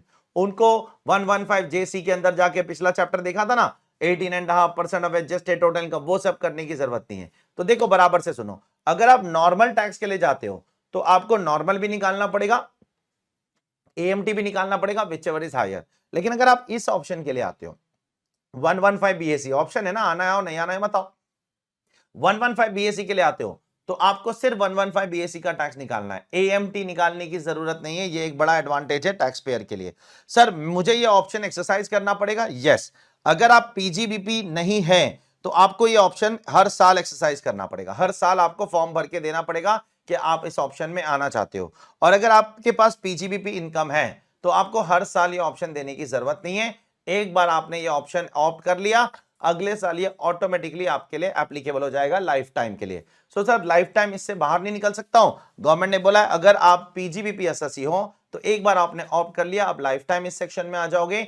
सिर्फ एक बार आपको लाइफ में बाहर निकलने का मौका देंगे, लेकिन एक बार अगर आप बाहर निकल गए तो फिर वापस से इस सेक्शन में आने का हम आपको मौका नहीं देंगे। बहुत केयरफुली सुनना, सैलरी वाले, एचपी वाले, उनके लिए ये सेक्शन हर साल उनकी मर्जी है, आना है आओ, नहीं आना है मत आओ, हर साल ऑप्शन एक्सरसाइज करना पड़ेगा। लेकिन पीजीबीपी वाले एक बार आ गए, लाइफ टाइम आ जाओ। एक बार खाली बाहर जाने का मौका दे रही है पूरी लाइफ में, लेकिन एक बार बाहर चले गए तो फिर वापस से इस सेक्शन में आने का मौका नहीं मिलेगा। ठीक है, लास्ट बट नॉट लीस्ट जो इस चैप्टर के अंदर है वो ये है कि एम्प्लॉयर मेरा टीडीएस कैसे काटेगा। देखो, अगर एम्प्लॉयर को आप इंटीमेट करते हो तो फिर वो टीडीएस एज पर 115 बीएससी करेगा। ठीक है, तो आपको इंटीमेट करना पड़ेगा एम्प्लॉयर को। मान लो आप किसी कंपनी में नौकरी करते हो तो एम्प्लॉयर को थोड़ी सपना आएगा आप कौन सा ऑप्शन ऑप्ट करने वाले हो, पुराना वाला ये नया या ये नया वाला, तो आप एम्प्लॉयर को इंटीमेट कर दो, उस हिसाब से वो आपका टीडीएस काटेगा। ठीक है, लेकिन फिर ड्यूरिंग द ईयर आप चेंज नहीं कर सकते हो। एक बार आपने अप्रैल में बोला यार नए के हिसाब से काट, फिर मई में बोल रहे नहीं पुराने के हिसाब से, वो नहीं कर सकते हो। एक बार जो बोल दिया बात खत्म हो गई। सर अगर मैं कुछ भी नहीं बोलूंगा तो एम्प्लॉयर क्या करेगा? अगर आप कुछ नहीं बोलोगे तो एम्प्लॉयर नॉर्मल रेजिम के हिसाब से टैक्स काटेगा, इसके हिसाब से काट नहीं काटेगा। ठीक है, तो अगर आप चाहते हो इस प्रोविजन के हिसाब से वो टैक्स काटे, आपको लगता है इसमें ज्यादा फायदा है, मेरा ज्यादा टैक्स बच रहा है, तो एम्प्लॉयर को पहले महीने से ही जाकर इनको इन्फॉर्म कर देना कि भाई मेरा टैक्स इस प्रोविजन के हिसाब से काट, उस प्रोविजन के हिसाब से मत काट, क्योंकि नॉर्मल में मेरे को ज्यादा टैक्स आ रहा है, इसमें मुझे कम टैक्स आ रहा है। आपको जाकर एम्प्लॉयर को बोलना पड़ेगा। ठीक है, फिर बाद में वो चेंज नहीं करेगा। नेक्स्ट अगले चैप्टर की तरफ आते हैं, इनकम डीम टू अक्रू और अराइज इन इंडिया। कौन कौन से लोग इनकम इंडिया में टैक्स भरेंगे और कब कौन कौन सी इनकम पे टैक्स भरेंगे। तो देखो जरा, तेरा 3 टाइप्स ऑफ रेजिडेंट हमने सबने बहुत पहले पढ़ा था रेजिडेंशियल स्टेटस के चैप्टर में। एक है RNOR, राइट, सबको पता है, रेजिडेंट एंड ऑर्डिनरी रेजिडेंट। एक है resident and not ordinary resident, और एक है नॉन रेजिडेंट। अगर RNOR है ना, RNOR, वो कहीं भी इनकम कमाए, कहीं भी रिसीव करे, वर्ल्ड इनकम इज टैक्सेबल, उसको सारी इनकम पे टैक्स भरना है। लेकिन इन दोनों को है ना, इंडिया के अगर अंदर इनकम अक्रू होती है या रिसीव होती है, कहां होती है? इंडिया में, तो ही टैक्स भरना है। अगर इनकम इंडिया के बाहर अक्रू होती है और रिसीव होती है तो इनको टैक्स भरने की जरूरत नहीं है। ठीक है, बराबर से देख लो, एक बार फिर से बोल रहा हूं। ठीक है, कि अगर आप RNOR है तो आंख बंद करके बोलो सबको टैक्स भरना है, सब केस में भरना है। इंडिया में रिसीव हो रही है तो भी भरना है, बाहर रिसीव हो रही है तो भी भरना है, इंडिया में अक्रू हो रही है तो भी भरना है, बाहर अक्रू हो रही है तो भी भरना है। RNOR को हमेशा भरना है। लेकिन इन दोनों को कब भरना है? जब इनकम या तो इंडिया में रिसीव हो रही है या इनकम इंडिया में अक्रू हो रही है, तब भरना है। ठीक है, इसका मतलब अगर इनकम अक्रू भी बाहर हो रही है, प्रॉपर्टी बाहर है, नौकरी बाहर है, पैसा भी बाहर मिल रहा है, सब कुछ बाहर हो रहा है, तो इनको टैक्स भरने की जरूरत नहीं है। तो सर इन दोनों में फर्क क्या है? इन दोनों में फर्क सिर्फ एक ही हेड की वजह से आता है, वो है पीजीबीपी। अगर बिजनेस बाहर है और कंट्रोल इंडिया से हो रहा है, बिजनेस कहां है? दुबई में है, कंट्रोल इंडिया से हो रहा है, तो पहला वाला बंदा तो हमेशा भरेगा, लेकिन दूसरा भी भरेगा इस केस में, तीसरा वाला नहीं भरेगा। तो ये जो है ना, ये सेकंड और थर्ड जो एसएससी है ना, RNOR एंड NR, उनमें बस इसी लास्ट वाले पॉइंट की वजह से फर्क आता है। बाकी तो ये दोनों सेम टू सेम है, सेकंड और थर्ड। तो सेकंड और थर्ड में सिर्फ पीजीबीपी की वजह से फर्क आता है कि अगर सेकंड और थर्ड वाले लोग पीजीबीपी कर रहे हैं और इंडिया से नहीं, बाहर पीजीबीपी कर रहे हैं, पीजीबीपी बाहर है, कंट्रोल इंडिया से कर रहे हैं, तो NOR को टैक्स भरना पड़ेगा, NR को भरने की जरूरत नहीं। ठीक है, so this is what it is relevant. Okay, next, एक बार पैसा मिल गया उसके बाद सब्सिक्वेंटली आप किधर ट्रांसफर कर रहे हो मैटर नहीं करता है। मिसाल के तौर पर आपको पैसा लंदन में रिसीव हुआ तो ये माना जाएगा कि you have receive the money in London, उस हिसाब से आप टैक्सेबिलिटी डिसाइड कीजिए। उसके बाद लंदन से आप इंडिया में उसको ट्रांसफर करते हो, वो नहीं माना जाएगा कि इंडिया में रिसीव हुआ है। सब्सिक्वेंट रेमिटेंस इंडिया में कर रहे हो, उससे कुछ फर्क नहीं पड़ता है, आपको इंडिया में टैक्स नहीं लगेगा। मिसाल के तौर पर एक बंदा है, लंदन में रहता है, लंदन में उसकी प्रॉपर्टी है, उसके लैंडलॉर्ड ने उसको रेंट, उसके टेनेंट ने उसको रेंट दिया, लंदन में दिया, तो ये माना जाएगा प्रॉपर्टीज इन लंदन, तो लंदन में अक्रू हुआ और पैसा लंदन में रिसीव हुआ, उसके बाद वो अपने माँ बाप को इंडिया में भेजता है, तो ये नहीं माना जाएगा कि वो पैसा इंडिया में रिसीव हुआ है। पहली बार कहां रिसीव होता है वो चेक करना है आपको। ठीक है, नेक्स्ट, अगर कोई नॉन रेजिडेंट शिप पे नौकरी करता है तो उसको जो भी उसके नॉन रेजिडेंट एक्सटर्नल अकाउंट में पैसा आएगा, मैं एक नॉन रेजिडेंट हूं, मैं शिप पे नौकरी करता हूं, तो मुझे जो भी मेरे एनआरई अकाउंट के अंदर, उनको एक स्पेशल अकाउंट खोलना पड़ता है, नॉन रेजिडेंट एक्सटर्नल अकाउंट, उस अकाउंट के अंदर जो भी पैसा आएगा वो सारा का सारा क्या हो जाएगा, बोलिए, एग्जेम्प्ट हो जाएगा, एग्जेम्प्ट हो जाएगा, एग्जेम्प्ट हो जाएगा। नाउ कुछ इनकम से यहां पर जिसपे हमको बात करना है सेक्शन 9 के अंदर, कि इंटरेस्ट इनकम इंडिया में कब अक्रू होती है, रॉयल्टी इनकम इंडिया में कब अक्रू होती है, बिजनेस इनकम इंडिया में कब अक्रू होती है, ये सारी चीजों पे हमको अभी एक एक करके बात करना है, जो मैं यहां पर एक एक करके आपके सामने बात कर रहा हूं, ठीक है। सबसे पहले इंटरेस्ट इनकम इंडिया में कब अक्रू होगी, अगर गवर्नमेंट किसी से लोन लेती है और इंटरेस्ट पे करती है तो हमेशा इंडिया में अक्रू होगी। अगर कोई रेजिडेंट बंदा किसी से लोन लेता है, चार्ट बनाया मैंने सबके ऊपर, वो चार्ट खोल के देखना, अगर कोई रेजिडेंट बंदा किसी से लोन लेता है, इंटरेस्ट पे करता है, तो वो भी इंडिया में अक्रू हो जाएगा। लेकिन अगर मैं रेजिडेंट हूं, मैंने किसी से लोन लिया, ठीक है, बाहर वाले से लोन लिया और वो पैसा इंडिया के बाहर यूज किया, इंडिया के बाहर, मिसाल के तौर पर मैंने बाहर के किसी नॉन रेजिडेंट से लोन लेकर मैंने श्रीलंका में वो पैसा लगा दिया, तो फिर वो इंटरेस्ट इंडिया में अक्रू नहीं होगा। तो वो जो इंटरेस्ट मैं बाहर वाले को पे कर रहा हूं ना, वो इंडिया में अक्रू नहीं होगा उस केस के अंदर, ठीक है। सिमिलरली अगर एक एनआर दूसरे एनआर को लोन देता है, सपोज एक लंदन का बंदा अमेरिका के बंदे को लोन देता है, अब अगर वो अमेरिका का बंदा इंडिया में उसको बिजनेस के लिए यूज करता है, तो लंदन के बंदे ने अमेरिका के बंदे को लोन दिया और वो अमेरिका के बंदे ने उसको इंडिया में लगा दिया उस लोन के पैसे को, तो वो जो इंटरेस्ट कमा रहे हैं ना वो लोग आपस में, वो इंडिया में क्या हो जाएगा, डीम टू अक्रू और अराइज हो जाएगा, ठीक है। तो एक बंदा, एक एनआर, फिर से बोल रहा हूं, एक एनआर ने दूसरे एनआर को लोन दिया, ठीक है, और वो लोन वो इंडिया में यूज कर रहा है, तो फिर ये जो पहला दूसरा एनआर पहले एनआर को इंटरेस्ट पे कर रहा है, वो माना जाएगा कि वो इंडिया में अक्रू है। Is it clear to all of you? तो ये बोला गया यहां पर। सिमिलरली एफटीएस के अंदर भी सेम बातें बोली गई है। एफटीएस और रॉयल्टी क्या है, सर्विस है, और वो लोन क्या था, वो एक किस्म का पैसा देने की एक्टिविटी थी, यहां पर आप सर्विस देने की एक्टिविटी कर रहे हो। सिमिलरली यहां पर अगर रॉयल्टी और एफटीएस गवर्नमेंट पे करती है तो इंडिया में टैक्सेबल है, अगर रेजिडेंट पे करता है तो भी इंडिया में टैक्सेबल है। लेकिन रेजिडेंट सर्विस लेकर इंडिया के बाहर यूज करता है, कहां यूज करता है, इंडिया के बाहर यूज करता है, तो फिर वो इंडिया में टैक्सेबल नहीं होगा। सेम पॉइंट है, और यहां पर भी ऑलमोस्ट सेम ही पॉइंट है, एक माइनर सा फर्क है, कोई बहुत ज्यादा फर्क नहीं है।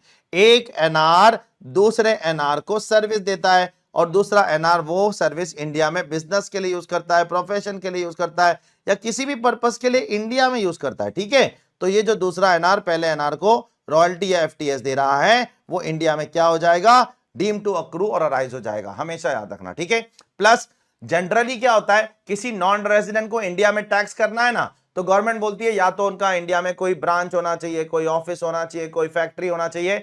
लेकिन रॉयल्टी, एफटीएस और इंटरेस्ट इनकम के लिए गवर्नमेंट ने बोला ऐसी कोई भी चीज होने की जरूरत नहीं है।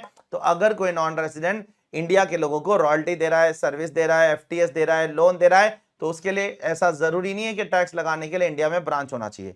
बिना ब्रांच के भी अगर गवर्नमेंट चाहे तो उस पर टैक्स लगा सकती है, ठीक है।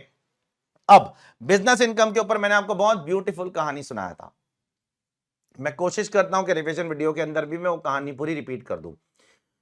नॉन रेसिडेंट को इंडिया में बिजनेस इनकम पे टैक्स कब लगेगा, उनका इंडिया में कोई ब्रांच होना चाहिए, कोई प्लेस होना चाहिए, कोई बिजनेस कनेक्शन होना चाहिए, ठीक है। सिर्फ एक एजेंट होने से इंडिया में टैक्स नहीं लगता है। तो गवर्नमेंट ने बोला कि सिर्फ एक एजेंट होने से इंडिया में टैक्स नहीं लगता है, उसका इंडिया में ब्रांच हो। उसको लोग मिसयूज करने लगे। क्या करते थे, नॉन रेसिडेंट लोग इंडिया में एक एजेंट बिठा देते थे और उसको बोलते थे तू मेरे बिहाफ पे माल खरीद बेच, तो मेरे बिहाफ पे ऑर्डर ले दे, तो मेरे बिहाफ पे क्या डिलीवरी कर कस्टमर को, ठीक है, ताकि हमको टैक्स नहीं लगे। और गवर्नमेंट हमसे टैक्स मांगेंगे तो हम बोलेंगे कि हमारा थोड़ी इंडिया में ब्रांच है भाई, हमारा तो सिर्फ एक बंदा बैठा है उधर जो हमारे लिए डेडिकेटेडली काम कर रहा है, हमारा थोड़ी कोई इंडिया में ब्रांच है। तो इसलिए गवर्नमेंट ने यहां पर ये मल्टीपल पॉइंट्स डाले कि अगर इंडिया में आपका कोई एजेंट है जो आपके बिहाफ पे हैबिचुअली मत रेगुलरली कॉन्ट्रैक्ट करता है, या इंडिया में आपके बिहाफ पे कोई गुड्स डिलीवर करता है, या इंडिया में आपके बिहाफ पे कोई ऑर्डर लेता है कस्टमर से, तो ये सब केस में आप क्या माना जाएगा कि आपका इंडिया में बिजनेस कनेक्शन है, बिजनेस कनेक्शन है और आपको इंडिया में टैक्स लग जाएगा। याद आ रहा है? और ये सारे के सारे जो एजेंट बैठे हैं ना, वो डिपेंडेंट एजेंट होने चाहिए। Independent agents are not covered in business connection. तो let me give you a proper example के साथ बात करता हूं। बाहर की एक कंपनी से एप्पल अगर इंडिया में एक एजेंट बिठाता है, डिपेंडेंट एजेंट है उसका, एप्पल के बिहाफ पे इंडिया में कॉन्ट्रैक्ट करता है कस्टमर से, या डिलीवरी करता है कस्टमर को, या क्या करता है कस्टमर से ऑर्डर लेता है, तो यह माना जाएगा कि एप्पल का इंडिया में बिजनेस कनेक्शन है और एप्पल की इनकम इंडिया में डीम टू अक्रू और अराइज हो जाएगी। और एप्पल को इंडिया में टैक्स भरना पड़ेगा। I hope it is clear to all of you. Similarly अब फेसबुक को भी इनको भी धरने की गवर्नमेंट ने प्रोग्राम बना दिए। फेसबुक जैसी कंपनी, गूगल जैसी कंपनी, जैसे स्पेशली ये डिजिटल कंपनीज है, ये लोग का इंडिया में कोई भी ऑफिस नहीं है, कोई फैक्ट्री नहीं है। फैक्ट्री क्यों बनाएंगे ये लोग? फैक्ट्री का कोई काम ही नहीं है इनको, कोई सामान थोड़ी बनाते, तो सर्विस देते। तो अब इनको बोला है गवर्नमेंट ने कि आपको इंडिया में कोई ब्रांच वांच बनाने की जरूरत नहीं है, उसके बगैर भी आप पे टैक्स लगेगा अगर आपका इंडिया में सिग्निफिकेंट इकोनॉमिक प्रेजेंस है।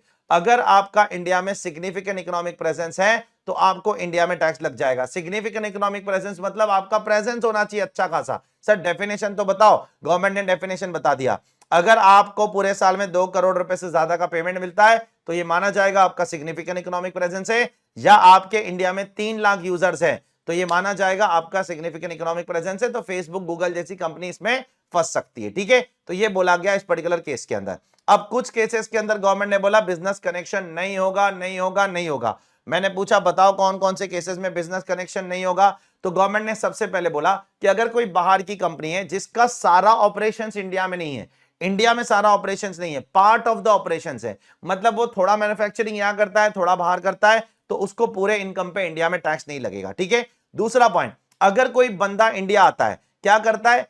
इंडिया आके सिर्फ एक ही काम करता है, परचेज करता है कुछ सामान और फिर चला जाता है, एक्सपोर्ट कर देता है उसको, तो उसको इंडिया में टैक्स नहीं लगेगा। कोई बंदा बाहर से इंडिया आता है, परचेज करता है और फिर एक्सपोर्ट कर देता है और कुछ नहीं करता है, तो उसको भी इंडिया में टैक्स नहीं लगेगा, बिजनेस कनेक्शन में नहीं आएगा। तीसरा, अगर कोई बाहर का न्यूज चैनल वाला इंडिया में आता है न्यूज कलेक्ट करने के लिए एक्सेट्रा, सिर्फ आता है, न्यूज कलेक्ट करता है, निकल जाता है, ट्रांसमिशन वांसमिशन चैनल वैनल सब बाहर है उसका, इंडिया में कुछ नहीं है, तो उसको इंडिया में नहीं टैक्स लगेगा। बहुत सारे फॉरेन क्या रिपोर्टर्स इंडिया आते हैं रिपोर्टिंग के लिए, बहुत सारी न्यूज होती है कभी कभार, तो वो लोग आते हैं इंडिया आते हैं, न्यूज लेते चले जाते, उस पर उनको टैक्स नहीं लगेगा। ठीक है। सिमिलरली बहुत सारे बाहर के नॉन रेसिडेंट शूटिंग करने वाले, हॉलीवुड वाले और दूसरे अलग देशों के लोग इंडिया में आते हैं, शूटिंग करते हैं, तो अगर वो लोग इंडिया आ रहे शूटिंग कर रहे तो उनको इंडिया में टैक्स नहीं लगेगा, सिर्फ शूटिंग करने आ रहे ना।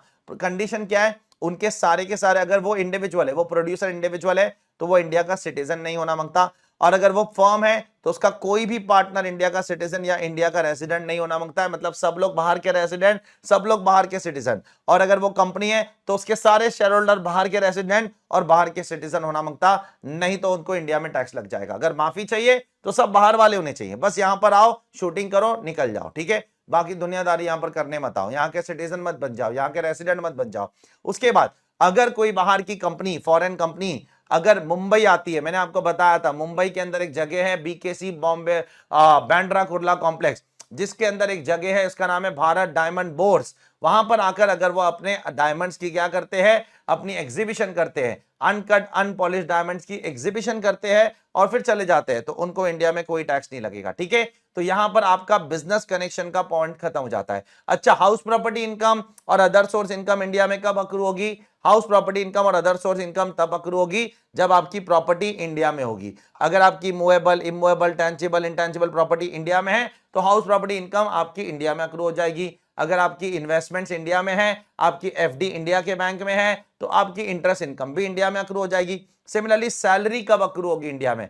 जब बंदा, सैलरी करने वाला बंदा, एम्प्लॉय सर्विसेज इंडिया में रेंडर करेगा। अगर वो सर्विसेज इंडिया में आके नौकरी कर रहा है, इंडिया में आके लोगों को सेवा कर रहा है, सर्विस दे रहा है अपनी कंपनी के लिए, तो उसके लिए माना जाएगा कि वो इनकम इंडिया में अक्रू हो गई है।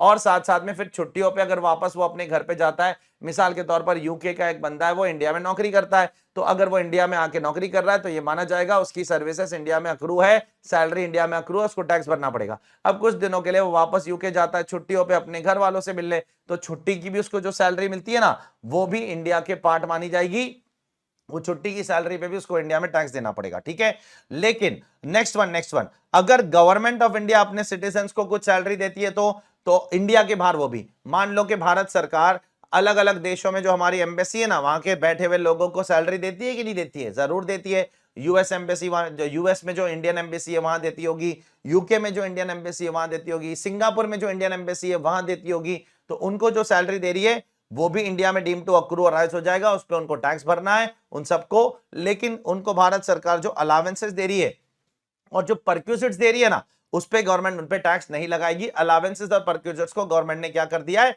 माफ कर दिया है। लास्ट बट नॉट लीस्ट, अगर आप इंडियन कंपनी से कोई भी डिविडेंड कमाते हो तो वो सारा का सारा क्या है? माफ है, सॉरी माफ नहीं है, टैक्सेबल है, टैक्सेबल है और टैक्सेबल है। इंडियन कंपनी से कोई भी डिविडेंड कमाएगा, it is accrued in India और उस पर आपको टैक्स भरना है, ठीक है। अब आता हूं मैं सेक्शन 14A के ऊपर। 14A क्या बोलता है कि अगर आप कोई एग्जेम्प्ट इनकम को कमाने के लिए, एग्जेम्प्ट इनकम को कमाने के लिए कोई भी खर्चा करते हो तो सरकार डिसअलाउ कर देगी, ठीक है। क्योंकि अगर इनकम एग्जेम्प्ट है तो खर्चे का डिडक्शन आप किस हक से मांग रहे हो? जब इनकम ही एग्जेम्प्ट है तो खर्चे का डिडक्शन मांगने का तो आपको कोई हक ही नहीं है।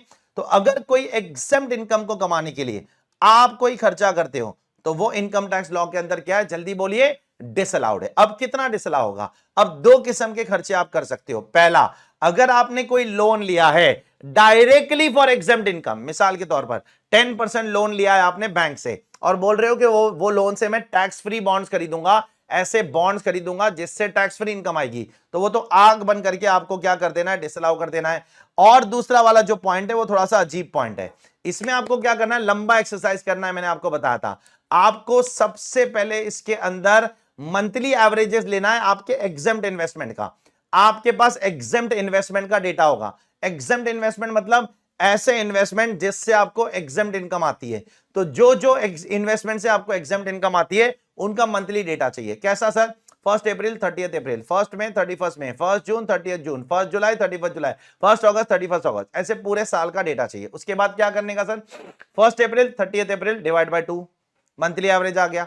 1 मई 31 में डिवाइड बाय 2, मंथली एवरेज आ गया। 1 जून 30 जून डिवाइड बाय 2, मंथली एवरेज आ गया। 1 जुलाई 31 जुलाई डिवाइड बाय 2, मंथली एवरेज आ गया। 1 अगस्त 31 अगस्त डिवाइड बाय 2, मंथली एवरेज। ऐसे 12 महीने का मंथली एवरेज निकालो।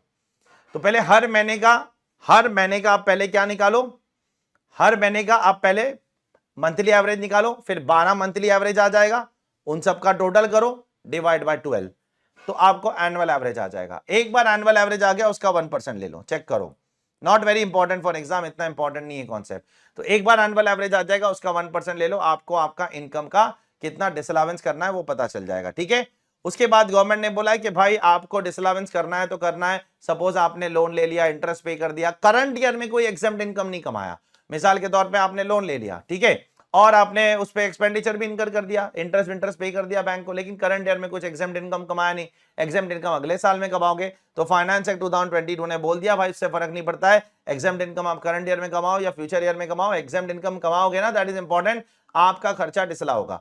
जो भी खर्चा आप एग्जेम्प्ट इनकम के लिए कर रहे हो वो डिसअलाउ हो जाएगा, फिर भले इस साल कमाओ या अगले साल कमाओ, उससे फर्क नहीं पड़ता है, ठीक है। Now there are some other sections. अगले चैप्टर की तरफ बढ़ते हैं, छोटा सा चैप्टर है ये भी, कैश क्रेडिट। ये पूरे चैप्टर के अंदर सरकार ने एक ही चीज पे टारगेट किया है कि एक किस्म का अगर ब्लैक मनी आपके पास मिलता है तो हम आपके ऊपर कड़ी से कड़ी कार्रवाई करेंगे। कैसा ब्लैक मनी? अलग अलग सेक्शन के अंदर अलग अलग किस्म के ब्लैक मनी की बात किया है। सबसे पहले सेक्शन 68 कैश क्रेडिट। अगर आपके बुक्स ऑफ अकाउंट्स के अंदर कोई कैश क्रेडिट मिलता है, मतलब लायबिलिटी साइड पे कुछ लोन वोन दिखता है, कुछ दिखता है पैसा, ठीक है, तो हम आपसे सवाल पूछेंगे। क्या सवाल पूछेंगे? बहुत प्यारे सवाल पूछेंगे, कहां से आया पैसा, कैसे आया, सोर्स बताओ। अगर आप बताने में सफल नहीं होते हो, आप ठीक से नहीं बताते हो, तो ये बन जाएगी आपकी डीम्ड इनकम अंडर सेक्शन 68। और फिर अगले पेज पर देखना आपके ऊपर 78% का टैक्स लग जाएगा। कैसा आता है 78%? 60% टैक्स, 25% सरचार्ज और 4% सेस, 78% का टैक्स लग जाएगा। देयरफॉर अगर आपके बैलेंस शीट के अंदर कोई लायबिलिटी साइड पे कैश क्रेडिट है, पैसा आया है, तो आपको ईमानदारी से पता होना चाहिए किसने दिया, क्यों दिया, कैसे दिया, सब पता होना पड़ेगा, ठीक है। अब क्लोजली हेल्ड कंपनी को तो और स्ट्रिक्ट कर दिया है गवर्नमेंट ने, बोला क्लोजली हेल्ड कंपनी हूं मैं। क्लोजली हेल्ड मतलब क्या? प्राइवेट कंपनी हूं मैं। तो प्राइवेट कंपनी में अगर मैंने शेयर होल्डर से पैसा रेस किया ना, तो शेयर होल्डर के पास पैसा किधर से आया वो भी मुझे बताना पड़ेगा। तो मेरा शेयर होल्डर, मैं कंपनी हूं, मेरा शेयर होल्डर है, मेरे शेयर होल्डर ने मेरी कंपनी में पैसा डाला, तो मेरे को यह भी बताना पड़ेगा कि शेयर होल्डर के पास पैसा किधर से आया, न तो कंपनी की बैंड बजा देगी गवर्नमेंट डीम्ड इनकम। सिमिलरली अभी फाइनेंस एक्ट 2022 में अमेंडमेंट आया जो ये बोलता है कि अब तो छोड़ो शेयर होल्डर को, नॉर्मली अगर आपको कोई क्रेडिटर भी लोन देता है या कोई तुम्हारा भाई भी लोन देता है, तुम्हारी बहन भी लोन देती है, तुम्हारा दोस्त भी लोन देता है ना, तो तुम्हारे भाई बहन दोस्त के पास ये पैसा कहां से आया वो भी आप ही को बताना है। मिसाल के तौर पर मेरे एक दूर के दोस्त ने मुझे 10 लाख रुपए का लोन दे दिया, तो मुझे बताना पड़ेगा कि वो दोस्त के हाथ में पैसा कहां से आया। अगर मैं वो बताने में सफल नहीं होता हूं ना, सक्सेसफुल नहीं होता, तो गवर्नमेंट मेरी बैंड बजा देगी और मेरे दोस्त की तो बैंड बजाएगी, वो तो बात अलग ही है, ठीक है। मतलब दोनों के दोनों ब्लैक मनी जनरेट करने में इन्वॉल्व है। तो ये भयानक सेक्शन गवर्नमेंट ने बना दिया है। हाँ, venture capital fund, venture capital company को यहां से बाहर निकाल दिया है। क्योंकि उनके ऊपर सेबी का शिकंजा होता है। सेबी बोलती है उनको हम देख लेंगे, तुम टेंशन मत लो इनकम टैक्स वालों, उनको हम देख लेंगे, ठीक है। उसके बाद अनएक्सप्लेन इन्वेस्टमेंट, तुम्हारे पास कोई इन्वेस्टमेंट मिला, कोई प्रॉपर्टी मिली, कोई शेयर्स मिले, कोई बिल्डिंग मिली, कोई ज्वेलरी मिली, कुछ भी हो सकता है ना, ये इन्वेस्टमेंट है आपके। अगर आपके पास कोई इन्वेस्टमेंट मिलता है जिसका आपको पता ही नहीं है भाई कहां से आया था, कैसे आया था, क्या आया था, ब्लैक मनी है और क्या, सीधा डीम्ड इनकम बन जाएगी, 78% टैक्स लग जाएगा। अनएक्सप्लेन्ड मनी, अनएक्सप्लेन्ड मनी क्या होता है सर? एक ऐसा मनी जिसके बारे में हम एक्सप्लेन नहीं कर पा रहे हो ये पैसा कहां से आया। जैसे मनी है, बुलियन है, ज्वेलरी है। बुलियन किसको बोलते हैं? मैंने आपको बताया था, रॉ गोल्ड को बोलते हैं, गोल्ड की बिस्किट बिस्किट होती है उसको बुलियन बोलते हैं। या ऐसी कोई चीज है जिसके बारे में आप एक्सप्लेन नहीं कर पा रहे हो डिपार्टमेंट को, तो आपके लिए डीम्ड इनकम है, इसके ऊपर आपको क्या 78% टैक्स देना पड़ेगा। Expand amount of investment not fully disclose in books of accounts, कुछ इन्वेस्टमेंट्स आप रिकॉर्ड तो करते हो लेकिन फुल्ली डिस्क्लोज नहीं करते हो। मतलब 10 लाख की ज्वेलरी आपने खरीदी है लेकिन बुक्स में आप सिर्फ 2 लाख की दिखा रहे हो, तो 8 लाख आप कम दिखा रहे हो, तो फुल्ली डिस्क्लोज क्यों नहीं कर रहे हो? कुछ गड़बड़ है क्या, इसलिए फुल्ली डिस्क्लोज नहीं कर रहे हो? तो फुल्ली डिस्क्लोज अगर नहीं कर रहे हो तो उस पर भी आपको डीम्ड इनकम लग जाएगा 78% का टैक्स। अनएक्सप्लेन्ड एक्सपेंडिचर, आपने जबरदस्त एक्सपेंडिचर कर दिया, शादी में कर दिया, पार्टी में कर दिया, सीए पास होने पे 10 लाख रुपया खर्चा कर दिए, डिपार्टमेंट आपसे सवाल पूछेगा कि आपके पास इतने पैसे आए कहां से। अगर नहीं बता पाओगे तो वो माना जाएगा आपका अनएक्सप्लेन्ड एक्सपेंडिचर और उस पर भी आपको 78% का टैक्स लग जाएगा। प्लस बिजनेस में अगर अनएक्सप्लेन्ड एक्सपेंडिचर किया तो उसका तो आपको पीजीबीपी के अंदर डिडक्शन भी नहीं मिलेगा। मिसाल के तौर पर आपने एक्सपेंडिचर कर दिया सैलरी का, आप पूछ रहे गवर्नमेंट पैसा कहां से आया, ये सैलरी का खर्चा करने के लिए पैसा कहां से आया, आपके जबान पे ताला लग चुका है, आप बता नहीं पा रहे हो, तो आपके ऊपर उस डिडक्शन को भी आपको नहीं मिलेगा, पीजीबीपी के अंदर वो सैलरी का डिडक्शन भी नहीं मिलेगा। लास्ट बट नॉट लीस्ट, अगर आप पैसा कुछ हुंडी से बोरो करते हो या रीपे करते हो, हुंडी क्या होता है, एक पुराना ट्रेडिशनल तरीका था पैसा बोरो और लेंड करने का। तो मैं अगर आपसे पैसा बोरो करता हूं तो मैं आपसे पैसा लूंगा और मैं आपको एक चिट्ठी बना के दे दूंगा, एक रिसीट बना के दे दूंगा, वो माना जाएगा एक हुंडी, कुछ नहीं और कुछ नहीं है। तो मैं जब आपसे पैसा ले रहा हूं तो मुझे अकाउंट पे ही चेक से लेना है, और जब मैं आपको पैसा दे रहा हूं तब भी मुझे अकाउंट पे ही चेक से देना है, बस ये मुझे ख्याल रखना है, ठीक है। तो लेते समय भी अकाउंट पे ही चेक से देना है, देते समय भी अकाउंट पे ही चेक से देना है। ये सारे केसेस के अंदर जितने भी अभी आपने पढ़े, cash credit, unexplained investment, unexplained money, amount not disclose fully, फिर अनएक्सप्लेन्ड एक्सपेंडिचर और अमाउंट बोरोड और रीपेड ऑन हुंडी, ये सब केसेस में आपको 78% का टैक्स लग जाएगा डायरेक्ट इनकम टैक्स लॉ के अंदर। And last but not least, आपका आखिरी चैप्टर जो है वो है फाइलिंग ऑफ रिटर्न वाला चैप्टर, ठीक है। आप लोगों ने इसको देखा है पहले तो देखो, अदरवाइज मत देखना, आपने पहले लेक्चर तो देखा होना चाहिए सब चीज का, तो आपको समझ आएगा। फाइलिंग ऑफ रिटर्न, रिटर्न भरना किसके लिए ऑब्लिगेटेड है, चलो सबसे पहले वो पता लगाते। कंपनी हमेशा रिटर्न भरेगी, मल्टीपल कैटेगरीज है यहाँ पर, कंपनी हमेशा रिटर्न भरेगी, फर्म भी हमेशा रिटर्न भरेगा। बाकी सब लोग कब भरेंगे? बाकी सब लोग तब भरेंगे जब उनकी gross total income is greater than basic exemption limit. Sir gross total income कैसे निकालना है? ग्रॉस टोटल इनकम निकालते समय आपको चैप्टर 6A के पहले का ग्रॉस टोटल इनकम दिखना है और 54 से 54F के जो एग्जम्पशंस है उसके पहले का ग्रॉस टोटल इनकम चेक करना है, 2.5 लाख, 3 लाख या 5 लाख क्रॉस होता है कि नहीं होता है, ठीक है। तो अगर आपने चैप्टर 6 से या 54 के एग्जम्पशंस ले लिए हैं तो उसको एड बैक करो और चेक करो 2.5 लाख, 3 लाख या 5 लाख क्रॉस होता है कि नहीं होता है। ये सब किसके लिए? अदर पर्सन के लिए। कंपनीज और फर्म के लिए तो हमेशा मैंडेटरी है रिटर्न भरना, हमेशा हमेशा हमेशा। नेक्स्ट, अगर आप RNOR हो, कैटेगरी नंबर 2, अगर आप RNOR हो, रेजिडेंट एंड ऑर्डिनरी रेजिडेंट, और अगर आपका फॉरेन में असेट है, कहां पर असेट है? फॉरेन में असेट है, फॉरेन में किसी कंपनी में फाइनेंशियल इंटरेस्ट है, फॉरेन में किसी बैंक अकाउंट के अंदर आपका साइन चलता है, तो ये सारी चीज के केस में भी आपको क्या करना है? इंडिया के अंदर रिटर्न भर के डिपार्टमेंट को बताना है भाई मेरा इधर इधर इधर इतना इतना असेट है, प्लीज आप चेक कर लो सब कुछ सही है, ठीक है। नहीं बताओगे तो गवर्नमेंट बैंड बजाएगी तुम्हारी। नेक्स्ट, दूसरे लोग, ये थर्ड कैटेगरी में कौन है? अगर आप बैंक में जाकर या कोऑपरेटिव बैंक में जाकर 1 करोड़ रुपए से ज्यादा डिपॉजिट करते हो करंट अकाउंट में, एक एक कंडीशन बहुत केयरफुली देखना। अगर आप बैंक में जाते हो या कोऑपरेटिव बैंक में जाते हो, 1 करोड़ रुपए से ज्यादा डिपॉजिट करते हो करंट अकाउंट में, सेविंग अकाउंट में नहीं, करंट अकाउंट में 1 करोड़ रुपए से ज्यादा डिपॉजिट करते हो, आपको रिटर्न भरना जरूरी है। या अगर आप फॉरेन ट्रैवल पे जा रहे हो, फॉरेन कंट्री के अंदर खुद जा रहे हो या माँ बाप को भेज रहे हो या भाई बहन को भेज रहे हो या दोस्तों को भेज रहे हो, किसको भी भेज रहे हो, अगर आप एक्सपेंडिचर इनकर कर रहे हो फॉरेन ट्रैवल के लिए 2 लाख रुपए से ज्यादा, खुद के लिए या किसी और के लिए, खुद के लिए करोगे तो भी रिटर्न भरना है, किसी और के लिए करोगे तो भी है, तो आपको रिटर्न भरना मैंडेटरी है। तीसरा, अगर आप पूरे साल में 1 लाख रुपए से ज्यादा बिजली का बिल भरते हो तो आपको रिटर्न भरना जरूरी है। सबका मैंने क्लास में लॉजिक बताया था। गवर्नमेंट इससे क्या अचीव करना चाहती है कि 1 लाख रुपए से ज्यादा बिजली का बिल भरने वाला बंदा गवर्नमेंट क्या समझती है उसको गवर्नमेंट समझती है अमीर, क्योंकि 1 लाख रुपए से ज्यादा का बिजली का बिल गरीब तो भरेगा नहीं पूरे साल का, ठीक है। देयरफॉर वो अमीर आदमी क्यों रिटर्न नहीं भरता है? जब 1 लाख का बिजली भरता है, बिजली का बिल भरता है, तो क्या 2.5 लाख रुपया पूरे साल में इनकम नहीं कमाता है? क्यों नहीं भरता है वो रिटर्न? हमको चेक करना है क्यों रिटर्न नहीं भरता है, ठीक है।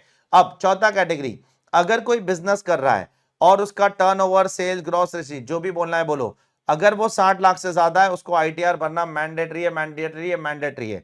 सिमिलरली अगर कोई प्रोफेशन कर रहा है और उसका ग्रॉस रिसीट 10 लाख रुपए से ज्यादा है, मात्र 10 लाख रुपए से ज्यादा, उसको आईटीआर भरना मैंडेटरी है, मैंडेटरी है, मैंडेटरी है। सिमिलरली अगर कोई रेजिडेंट है, बराबर से देखना, जिसकी उम्र 60 ईयर्स या उससे ज्यादा है, रेजिडेंट है जिसकी उम्र 60 ईयर्स या उससे ज्यादा है, तो और अगर उसका टीडीएस एंड टीसीएस 50,000 या उससे ज्यादा है, देखो ऊपर वाले केस में ग्रेटर देन था 60 लाख एंड 10 लाख, यहां पर ग्रेटर देन इक्वल है, यहां भी ग्रेटर देन इक्वल है, यहां भी ग्रेटर देन इक्वल है। ये छोटी छोटी चीज एग्जाम में मायने रखती है। कभी कभी इंस्टीट्यूट का दिमाग खराब होगा, इतनी बारीकी से पूछना शुरू कर देते हैं। Therefore aggregate of TDS and TCS, अगर आपका टीडीएस और टीसीएस 50,000 या उससे ज्यादा कटा है तो आपको रिटर्न भरना जरूरी है। वही एनी अदर पर्सन। तो अब यहां पर कौन आता है? यहां पर आता है सिर्फ रेजिडेंट, और वो भी रेजिडेंट में कौन? बूढ़े लोग जो 60 इयर्स के। बैलेंसिंग फिगर सब यहां पर आएंगे, जवान यहां पर आ जाएंगे, नॉन रेजिडेंट्स यहां पर आ जाएंगे, उनके लिए भी सेम है, लेकिन सिर्फ यहां पर लिमिट कितनी कर दी है? घटाकर 25,000 कर दिए 50,000 के बदले, ठीक है। लास्ट बट नॉट लीस्ट, अगर आप सेविंग बैंक अकाउंट के अंदर एक या एक से ज्यादा अकाउंट में पैसा डिपॉजिट करते हो, कितना डिपॉजिट करते हो? 50 लाख या उससे ज्यादा पूरे साल में डिपॉजिट करते हो, तो करंट अकाउंट के लिए कितना लिमिट था? 1 करोड़ का लिमिट था, और यहां पर सेविंग अकाउंट के लिए कितना लिमिट रख दिया गवर्नमेंट ने? 50 लाख का लिमिट रखा है। तो आपको क्या करना पड़ेगा? आपको इनकम टैक्स रिटर्न भरना पड़ेगा। अब ये 4 कैटेगरी है जिनको इनकम टैक्स रिटर्न भरना मैंडेटरी है। अब सवाल ये उठ रहा है कि कब तक भरना है? देखो 3 ड्यू डेट है, एक तो अक्टूबर है, एक तो 30 नवंबर है, और एक 31 जुलाई है। अक्टूबर में कौन भरेगा पहले वो देख लेते हैं। कंपनी हमेशा अक्टूबर में भरेगी, हमेशा हमेशा हमेशा। और बाकी सब लोग अगर ऑडिट करवाते हैं तो अक्टूबर में भरेंगे, ठीक है। बाकी सब लोग अगर ऑडिट करवाते हैं तो अक्टूबर, नहीं तो वो जुलाई में भरेंगे। कंपनी हमेशा अक्टूबर। जैसे मैं इंडिविजुअल हूं, अगर मेरे लिए ऑडिट एप्लीकेबल है तो मैं अक्टूबर में भरूंगा, मेरे लिए ऑडिट एप्लीकेबल नहीं है तो मैं कभी भरूंगा, मैं जुलाई में। ऑडिट कब एप्लीकेबल होती है सर? टैक्स ऑडिट कब एप्लीकेबल होती है? अगर आपका बिजनेस का टर्नओवर 1 करोड़ से ज्यादा है और अगर प्रोफेशन का टर्नओवर 50 लाख से ज्यादा है, तो आपके लिए टैक्स ऑडिट एप्लीकेबल है इनकम टैक्स लॉ के अंदर। तो देखो, आप अगर ऑडिट एप्लीकेबल है तो अक्टूबर में भरना, नहीं एप्लीकेबल है तो जुलाई में भर देना। सिमिलरली अगर मेरे पार्टनरशिप फर्म है और मैं उसका पार्टनर हूं, तो अगर मेरा पार्टनरशिप फर्म ऑडिट करवाता है और वो अक्टूबर में भरता है, तो गवर्नमेंट बोलती है फिर तू भी अक्टूबर में भर। और क्या, अगर तेरा पार्टनरशिप फर्म ऑडिट करवा के अक्टूबर में भरता है तो तेरे को भी अक्टूबर में ही भरना पड़ेगा, तेरे पास दूसरा ऑप्शन नहीं है, ठीक है। साथ साथ में मैंने आपको एक और चीज बताया था, अगर आपको याद है बाय एनी चांस, कि वो दादरा एंड नागर हवेली, गोवा, दीव एंड दमन में वो कुछ स्टेट्स है जहां पर अभी भी वो पोर्चुगीज का कानून एप्लीकेबल है, याद आता है आपको? तो उसमें क्या होता है, सारी इनकम हस्बैंड वाइफ में इक्वली बढ़ जाती है, ठीक है। याद आता है, सैलरी को छोड़कर पीजीबीपी दोनों में इक्वली बटेगी, हाउस प्रॉपर्टी दोनों में इक्वली बटेगी, आईएफओएस दोनों में इक्वली बटेगी, कैपिटल गेन्स दोनों में इक्वली बटेगी। तो ऐसा सोचना कि गोवा का एक बंदा है, वहां पर एक हस्बैंड वाइफ रहते हैं, हस्बैंड एक पार्टनरशिप फर्म में पार्टनर है, तो अगर उसकी हस्बैंड की वाइफ कुछ नहीं है, वाइफ घर पे बैठी हाउस वाइफ है फॉर एग्जांपल, ठीक है, या हाउस वाइफ जो वाइफ है वो पार्टनर है और हस्बैंड घर पे बैठा है, दोनों में से एक को घर पे बिठाना है मेरे को फिलहाल, ठीक है। तो अगर हस्बैंड क्या कर रहा है, सपोज काम कर रहा है और फर्म में पार्टनर है और उसके फर्म को ऑडिट मैंडेटरी है, ठीक है, तो अगर फर्म को ऑडिट मैंडेटरी है तो पार्टनर को भी रिटर्न अक्टूबर में भरना पड़ेगा। वैसे केस में उसकी वाइफ को भी अक्टूबर में भरना पड़ेगा। क्यों? क्योंकि पोर्चुगीज लॉ के हिसाब से जो अभी भी एप्लीकेबल है उन स्टेट्स के अंदर, गोवा, दीव, दमन, दादरा नागर हवेली, तो उसके हिसाब से हस्बैंड और वाइफ की इनकम इक्वल होती है। अगर हस्बैंड कमाएगा तो आधा वाइफ का, वाइफ कमाएगी तो आधा हस्बैंड का। तो मैंने आपको बोला था वैसे केस में दोनों को रिटर्न भी फिर अक्टूबर में ही भरना पड़ेगा, ये भाषण दिया गया यहाँ पर, ठीक है। ट्रांसफर प्राइसिंग असेसीज कभी भरेंगे? जो इंटरनेशनल ट्रांजेक्शन करते हैं उनको बोला जाता है ट्रांसफर प्राइसिंग असेसीज, ये फाइनल में पढ़ोगे, इंटर में रेलेवेंट नहीं है। वो अपना रिटर्न भरेंगे नवंबर में। अच्छा, रिटर्न समय पे नहीं भरूंगा तो क्या होगा? मैंने आपको पहले भी बताया आज के शुरुआती सेशन में, अभी फिर से बता देता हूं एक बार। अगर रिटर्न समय पे नहीं भरोगे तो 5,000 रुपए का आपको लेट फी लग जाएगा, और अगर टोटल इनकम 5 लाख रुपए तक है, कितने तक है? 5 लाख, मतलब आप छोटे असेसी हो, बहुत ज्यादा नहीं है, तो आपको लेट फी सिर्फ 1,000 रुपए की लगा के छोड़ देंगे, ठीक है। अच्छा, मुझे अगर पीजीबीपी में लॉस होता है और कैपिटल गेन में लॉस होता है, ये दो हेड में लॉस होता है, और मैं इच्छा रखता हूं कि इस लॉस को अगले साल कैरी फॉरवर्ड करना है, क्योंकि कैरी फॉरवर्ड कर सकते हो ना पीजीपीपी लॉस आप 8 साल तक, कैपिटल गेन लॉस भी आप 8 साल तक कैरी फॉरवर्ड कर सकते हो। तो अगर आपको लॉस होता है और आपको उसे कैरी फॉरवर्ड करना है अगले साल, तो आपको उसको रिटर्न को टाइम पे भरना पड़ेगा। लेट रिटर्न भर के आप इनको कैरी फॉरवर्ड नहीं कर पाओगे, नहीं कर पाओगे, नहीं कर पाओगे। अगर आपको पीजीपीपी लॉस और कैपिटल गेन लॉस को कैरी फॉरवर्ड करना है, अगले साल कैरी फॉरवर्ड करना है, तो आपको रिटर्न समय पे भरना है। अच्छा, करंट ईयर में ही सेट ऑफ करना है तो आपको फिर कोई जरूरत नहीं है रिटर्न समय पे भरना। सपोज आपको पीजीपीपी में लॉस हो गया और दूसरे पीजीपीपी से करंट ईयर में सेट ऑफ करना है, तो आपको कोई जरूरत नहीं है रिटर्न समय पे भरने की, ठीक है। आपको अगले साल कैरी फॉरवर्ड करना है तो जरूरत है। साथ साथ में यहां पर सिर्फ पीजीपीपी और सीजी लॉस कवर्ड है, एचपी लॉस के लिए कोई रिस्ट्रिक्शन नहीं है, उसके लिए आप लेट रिटर्न भर के भी कैरी फॉरवर्ड कर सकते हो। सिमिलरली यूएडी के लिए भी कोई रिस्ट्रिक्शन नहीं है, अनअब्सॉर्ब्ड डेप्रिसिएशन, उसके लिए भी आप लेट रिटर्न भर के कैरी फॉरवर्ड कर सकते हो। लेट भरो income tax return, carry forward करो, कोई दिक्कत नहीं है, ठीक है। नेक्स्ट, अगर मुझसे लेट हो गया तो गवर्नमेंट मुझे क्या कुछ रिलैक्सेशन देगी? हाँ देगी। अगर मुझसे लेट हो गया रिटर्न भरने में, मेरा लॉस है या मेरा रिफंड है, मुझसे लेट हो गया, तो मुझे क्या करना पड़ेगा? तो अगर आपका 10 लाख रुपए तक का लॉस है तो आपको कमिश्नर ऑफ इनकम टैक्स के पास जाकर एप्लीकेशन देना पड़ेगा। 10 लाख से ज्यादा लॉस है, 50 लाख तक का लॉस है, तो आपको चीफ कमिश्नर के पास जाकर एप्लीकेशन देना पड़ेगा। और अगर मेरा लॉस 50 लाख से भी ज्यादा है तो मुझे डायरेक्टली माई बाप सीबीडीटी के पास जाना पड़ेगा। मैं कितने साल तक जा सकता हूं? 6 साल तक जा सकता हूं, उसके बाद नहीं जा पाऊंगा, ठीक है। और बाद में उसके ऊपर अगर रिफंड मिलेगा तो इंटरेस्ट मिलेगा रिफंड पे, मेहरबानी करना, हाथ जोड़ता हूं। अगर गवर्नमेंट कुछ रिफंड देती है तो उस पर गवर्नमेंट आपको यहां पर इंटरेस्ट कुछ नहीं देने वाली है, ठीक है। ये आपके लिए एक सुविधा है कि जेन्युइन केसेस में अगर आप नहीं भर पाए रिटर्न और आपका लॉस था, वो लॉस बर्बाद हो जाता आपका, आप वो इच्छा रखते हो कैरी फॉरवर्ड करने की, तो जाओ गवर्नमेंट को एप्लीकेशन दो, आपको वो लॉस कैरी फॉरवर्ड करने का मौका मिल जाएगा, ठीक है। बिलेटेड रिटर्न क्या बोलता है? अगर आप रिटर्न समय पे नहीं भरते हो, जुलाई तक नहीं भरते हो, अक्टूबर तक नहीं भरते हो, नवंबर तक नहीं भरते हो, तो आपके पास टाइम है 31 दिसंबर तक आप भर सकते हो, ठीक है। या अगर गवर्नमेंट उससे पहले आपका असेसमेंट कंप्लीट कर देती है, मतलब गवर्नमेंट बोलती है बड़ा ही नालायक अससी है, इसके लिए 31 दिसंबर तक क्या वेट करने का, उससे पहले ही गवर्नमेंट अपने बेस्ट ऑफ द जजमेंट्स, अपने हिसाब से, अपने लॉजिक से, अपने तरीके से उसका इनकम टैक्स निकाल के उसको नोटिस भेज देती है, तो फिर आपको डिपार्टमेंट के कंप्लीट करने के पहले रिटर्न भर देना चाहिए था। तो न तो क्या होगा, न तो आपका रिटर्न इनवैलिड हो जाएगा। तो बाय डिफॉल्ट आपके पास कितना समय? काफी समय है, दिसंबर 31 तक, ठीक है। सो प्रीवियस ईयर 22-23 के लिए आपके पास कब तक समय है? 31 दिसंबर 2023 तक समय है। यह ये लास्ट डेट है। लेकिन अगर डिपार्टमेंट ने, असेसिंग ऑफिसर ने उससे पहले ही आपका बेस्ट ऑफ द जजमेंट्स के हिसाब से असेसमेंट कर लिया, अपने नॉलेज के हिसाब से असेसमेंट कर लिया, तो फिर कुछ नहीं हो सकता है। फिर उस केस में आपको बेस्ट ऑफ द जजमेंट्स के हिसाब से ही टैक्स भरना था, तो उसके बाद आप रिटर्न को नहीं भर सकते हो। सर रिटर्न जो भर दिया उसको रिवाइज कर सकते हैं? यस, रिवाइज कर सकते हैं। कोई मिस्टेक है, कुछ रॉन्ग स्टेटमेंट लगा दिया, रिवाइज करो, कोई दिक्कत नहीं है। कब तक रिवाइज करना है sir? Same as belated return, इसका भी वही टाइम लिमिट है, 31 दिसंबर तक आपको रिवाइज कर देना है, वो लास्ट डे है, उसके आगे आपको उसका रिवाइज करने का टाइम नहीं मिलेगा। सर कितनी बार रिवाइज कर सकता हूं? एन नंबर ऑफ टाइम, 31 दिसंबर तक जितनी बार रिवाइज करना है करो, कोई दिक्कत नहीं।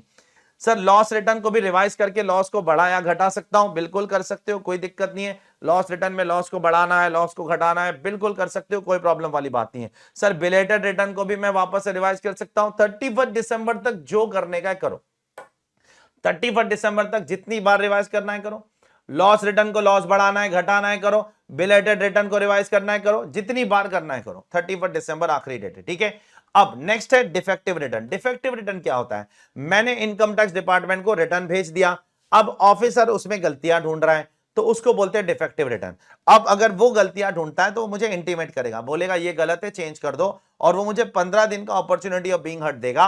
15 दिन के अंदर मुझे उसको अप्लाई करना पड़ेगा, रिप्लाई करना पड़ेगा। समय नहीं है तो मैं उससे थोड़ा सा एक्सटेंशन मांग सकता हूं, सर 2-5 दिन और दे दो, मैं बॉम्बे में नहीं हूं, मैं बाहर हूं, मैं इंडिया में नहीं हूं, मैं बाहर हूं, तो वो 2-5-10-15 दिन का और एक्सटेंशन आपको दे देगा।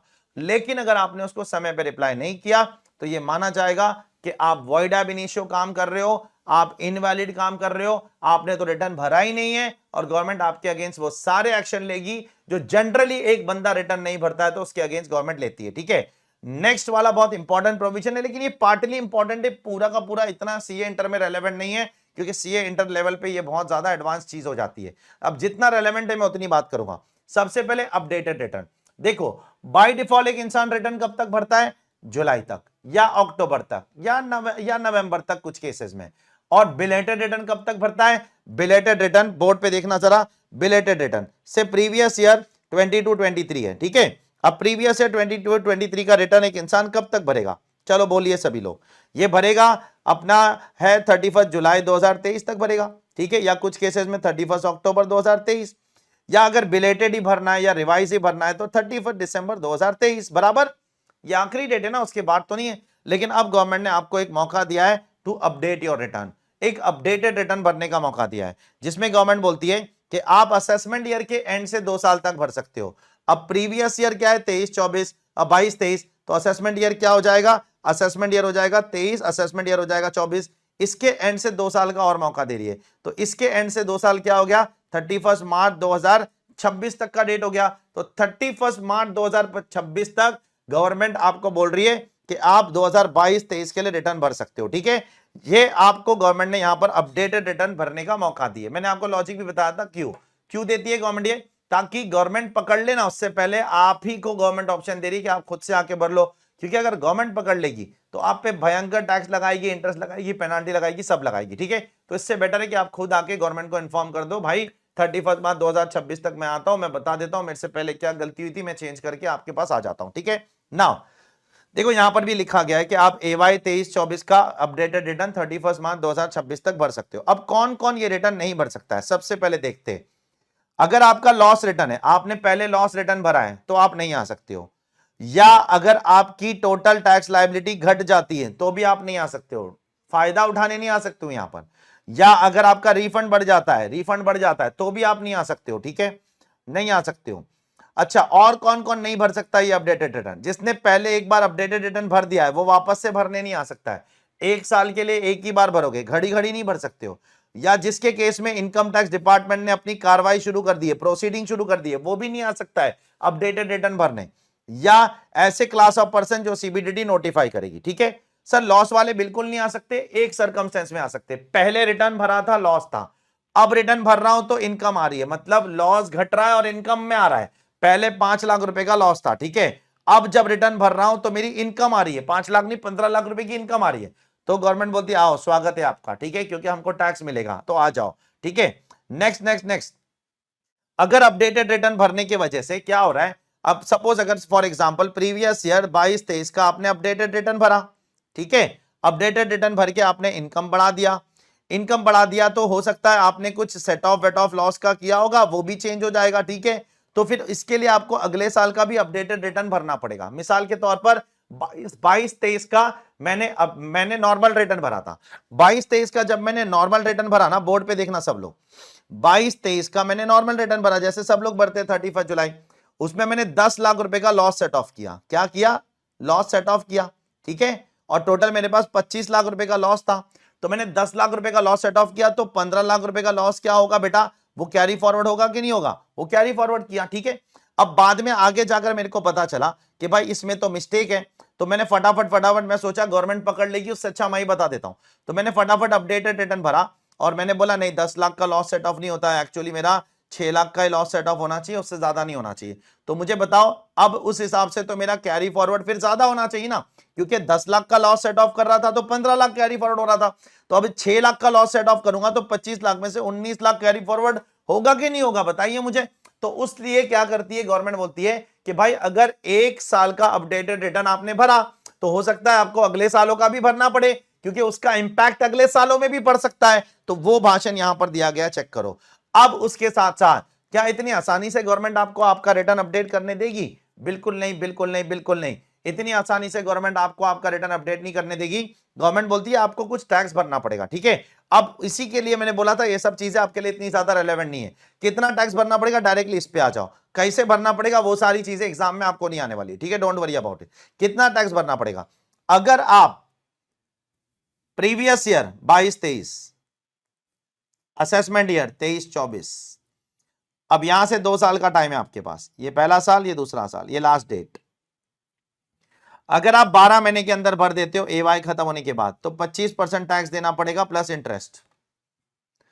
और अगर 12 महीने के बाद मतलब आखिरी 12 महीने में भरते हो तो आपको 50% टैक्स देना पड़ेगा एक्स्ट्रा, तब जाके अपडेटेड रिटर्न भरने मिलेगा, नहीं तो अपडेटेड रिटर्न भरने नहीं मिलने वाला है। बहुत केयरफुली सुनना, एवाई खत्म होने के बाद 24 महीने का टाइम है। पहले 12 महीने में अगर टैक्स भर देते हो, अपडेटेड रिटर्न भर देते हो, 25% टैक्स, आखिरी 12 महीने में भरते हो 50% tax. I hope it is clear to all of you. ठीक है, बस यही भाषण दिया गया इसके अंदर, बाकी इसके अलावा आपके लिए सी इंटर लेवल पे और कुछ रेलेवेंट नहीं है, वो बाकी सब सीए फाइनल वालों के लिए। ठीक है, don't worry about it.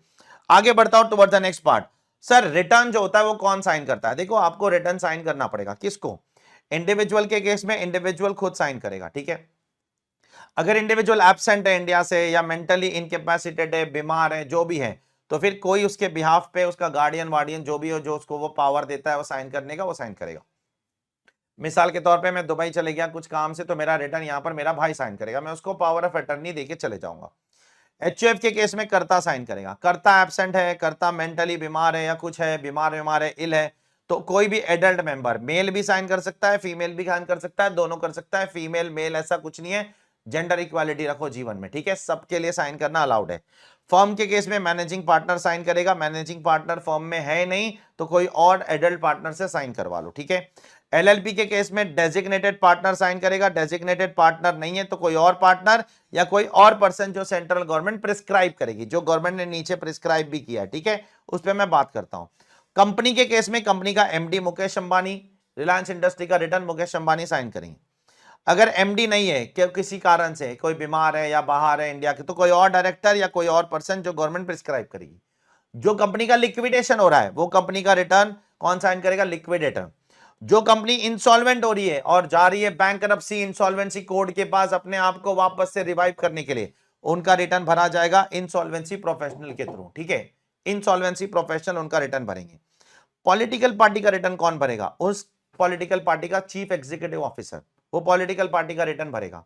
Local authority like municipality etcetera, उनका रिटर्न कौन भरेगा? प्रिंसिपल ऑफिसर्स उनके जो होंगे, उनका जो हेड ऑफ ऑफिसर्स होंगे वो उनके रिटर्न भरेंगे। ठीक है, एनी अदर पर्सन का रिटर्न कौन भरेगा? पर्सन कंपिटेंट टू वेरीफाई, जो भी पर्सन कंपिटेंट टू वेरीफाई है वो इनका रिटर्न भरेगा। ठीक है, आखिर में यहां पर बोला गया दो जगह पे देखो एस्ट्रिक्स है, एक तो अगर एलएलपी का कोई डेजिग्नेटेड पार्टनर नहीं है, और एक अगर कंपनी के अंदर एमडी नहीं है, तो यहां पर बोला है देखो एनी अदर पर्सन प्रिस्क्राइब, तो person appointed by adjudicating authority for discharging the duties. देखो यहां पर कौन भरेगा बराबर से, देखो कौन से केस में? अगर एलएलपी के अंदर डेजिग्नेटेड पार्टनर नहीं है, तो गवर्नमेंट ने बोला है ना कोई और प्रिस्क्राइब बंदा, तो वो प्रिस्क्राइब बंदा कौन है भाई, वो भी तो बताओ। और अगर कंपनी में एमडी नहीं है तो बताओ भाई वो प्रिस्क्राइब बंदा कौन है? तो person appointed by adjudicating authority for discharging the duties and the functions of interim resolution professional, और रेजोल्यूशन प्रोफेशनल और लिक्विडेटर अंडर आईबीसी। ये आईबीसी करके कानून है, उसके अंदर ये कुछ प्रोफेशनल लोग हैं, वो लोग रिटर्न भरेंगे। आईबीसी क्या है sir? Insolvency and bankruptcy code करके कानून है, उसके अंदर कुछ प्रोफेशनल्स लोग हैं, उनके ऊपर पूरी जिम्मेदारी दी गई है, देख लो एक बार। तो चलिए आगे बढ़ते towards the next part, and that is क्या है? 234H करके एक सेक्शन है जिसके बारे में मैंने आपको पहले भी बताया है। क्या पहले बताया? कि आपको 31 मार्च 2022 तक क्या करना है? आधार और पैन को लिंक करना है, लिंक करना है, लिंक करना है। अगर आप 31 मार्च 2022 तक आधार और पैन को लिंक नहीं करोगे तो गवर्नमेंट आपके ऊपर क्या लगा देगी? एक किस्म की फी लगा देगी, फी लगा देगी, फी लगा देगी। अब कितनी फी लगाएगी? देखो मैंने आपको पहले ही बोल दिया था वो एडवांस टैक्स के टॉपिक के अंदर। ठीक है, कि भाई अगर 31 मार्च तक आपने आधार और पैन को लिंक कर दिया तो बहुत ही बढ़िया है। अगर उसके बाद किया अप्रैल में 2022, मई 2022, जून 2022 में अगर लिंक किया, तो आपको 30 जून तक अगर आप लिंक कर देते हो तो आपको 500 रुपए की फी तो देनी पड़ेगी भाई, गवर्नमेंट छोड़ने नहीं वाली है। ठीक है, और अगर आपने उसके बाद किया, मतलब 30 जून के भी बात किया, तो आपको 1000 रुपए की फी देनी पड़ेगी, गवर्नमेंट आपको छोड़ने नहीं वाली है। अब बात करते हैं परमानेंट अकाउंट नंबर के ऊपर। परमानेंट अकाउंट नंबर किस किस को अप्लाई करना मैंडेटरी है? किस किस को अप्लाई करना मैंडेटरी है, चलो देखते हैं। और कब तक अप्लाई कर देना चाहिए वो भी देखना जरूरी है। Person mandatorily required to apply for allotment of PAN, इन सब लोगों को पैन लेना मैंडेटरी है। कौन है? सबसे पहले अगर आपकी total income basic exemption limit से ज्यादा है, मतलब 2.5 लाख, 3 लाख, 5 लाख से ज्यादा है, तो आपको लेना मैंडेटरी है पैन। पैन लेना मैंडेटरी, आपको अप्लाई करना पड़ेगा। कब तक? 31 मई ऑफ द एवाई। तो अगर आपकी प्रीवियस ईयर 22-23 की टोटल इनकम 2.5 लाख, 3 लाख, 5 लाख से ज्यादा है तो 31 मई 2023 तक आपको इसका एप्लीकेशन देना पड़ेगा, क्योंकि आपको आईटीआर भरना है कुछ दिनों के अंदर। ठीक है, उसके बाद अगर आप कोई बिजनेस करते हो या प्रोफेशन करते हो और अगर आपका सेल्स टर्नओवर 5 लाख रुपए से ज्यादा है तो भी आपको पैन लेना जरूरी है। और यहां पर आपको साल खत्म होने के पहले ही लेना पड़ेगा 31 मार्च तक, ठीक है। सिमिलरली अगर आप एक ट्रस्ट हो तो भी आपको पैन लेना जरूरी है, साल खत्म होने के पहले पैन लेना मैंडेटरी है। सिमिलरली अगर आप एक रेजिडेंट हो but other than individual, individual नहीं हो, ठीक है, आप रेजिडेंट हो इंडिविजुअल नहीं हो, और अदर देन इंडिविजुअल अगर आप कोई भी फाइनेंशियल ट्रांजैक्शन करते हो, कोई शेयर्स खरीदते हो, कोई शेयर्स बेचते हो, कुछ भी करते हो, या आप कोई कंपनी हो, कोई शेयर्स इशू कर रहे हो, कोई भी कर रहे हो, तो आपको 2.5 लाख रुपए से ज्यादा का अगर ट्रांजैक्शन पूरे साल में करते हो, पूरे साल में अगर 2.5 लाख से ज्यादा का ट्रांजैक्शन करते हो, तो आपको 31 मई तक क्या करना पड़ेगा, पैन के लिए एप्लीकेशन देना पड़ेगा। प्लस यहां पर जो लोग हैं, अगर वो कंपनी है तो उसके डायरेक्टर को, अगर वो कंपनी है तो उसके मैनेजिंग डायरेक्टर को, अगर यहां पर जो पर्सन है कोई भी है ना, इंडिविजुअल छोड़ के कोई भी हो सकता है, उसके पार्टनर को, ट्रस्टी को, एक्सेट्रा, उनको सबको भी क्या करना पड़ेगा, पैन लेना पड़ेगा। तो सपोज एक कंपनी है, वो 2.5 लाख रुपए या उससे ज्यादा का ट्रांजैक्शन करती है, या फर्म वो 2.5 लाख या उससे ज्यादा का ट्रांजैक्शन करती है, तो फर्म को तो लेना ही है, साथ साथ में उनके पार्टनर को भी पैन लेना मैंडेटरी हो जाएगा यहां पर, ठीक है। अब कौन कौन सी जगहों पर पैन को कोट करना जरूरी है, कोट मतलब मेंशन करना जरूरी है, पैन का नंबर देना जरूरी है। सबसे पहले अगर आप मोटर व्हीकल खरीदते हो, टू व्हीलर छोड़ के, ठीक है, टू बाइक और स्कूटर को छोड़कर कोई भी मोटर व्हीकल खरीदते हो तो आपको पैन देना जरूरी है, पैन देना। अगर आप अकाउंट खोलते हो टाइम डिपॉजिट को छोड़ के, जो सीरियल नंबर 12 में दिया है, और basic deposit saving bank deposit account को छोड़कर, तो टाइम डिपॉजिट जो सीरियल नंबर 12 में दिया है और बेसिक सेविंग डिपॉजिट अकाउंट को छोड़कर अगर आप कोई भी अकाउंट खोलते हो बैंक में, से एफडी खोला, आरडी खोला, जो भी खोला, ठीक है, तो वो चीज के लिए आपको यहां पर पैन देना जरूरी है।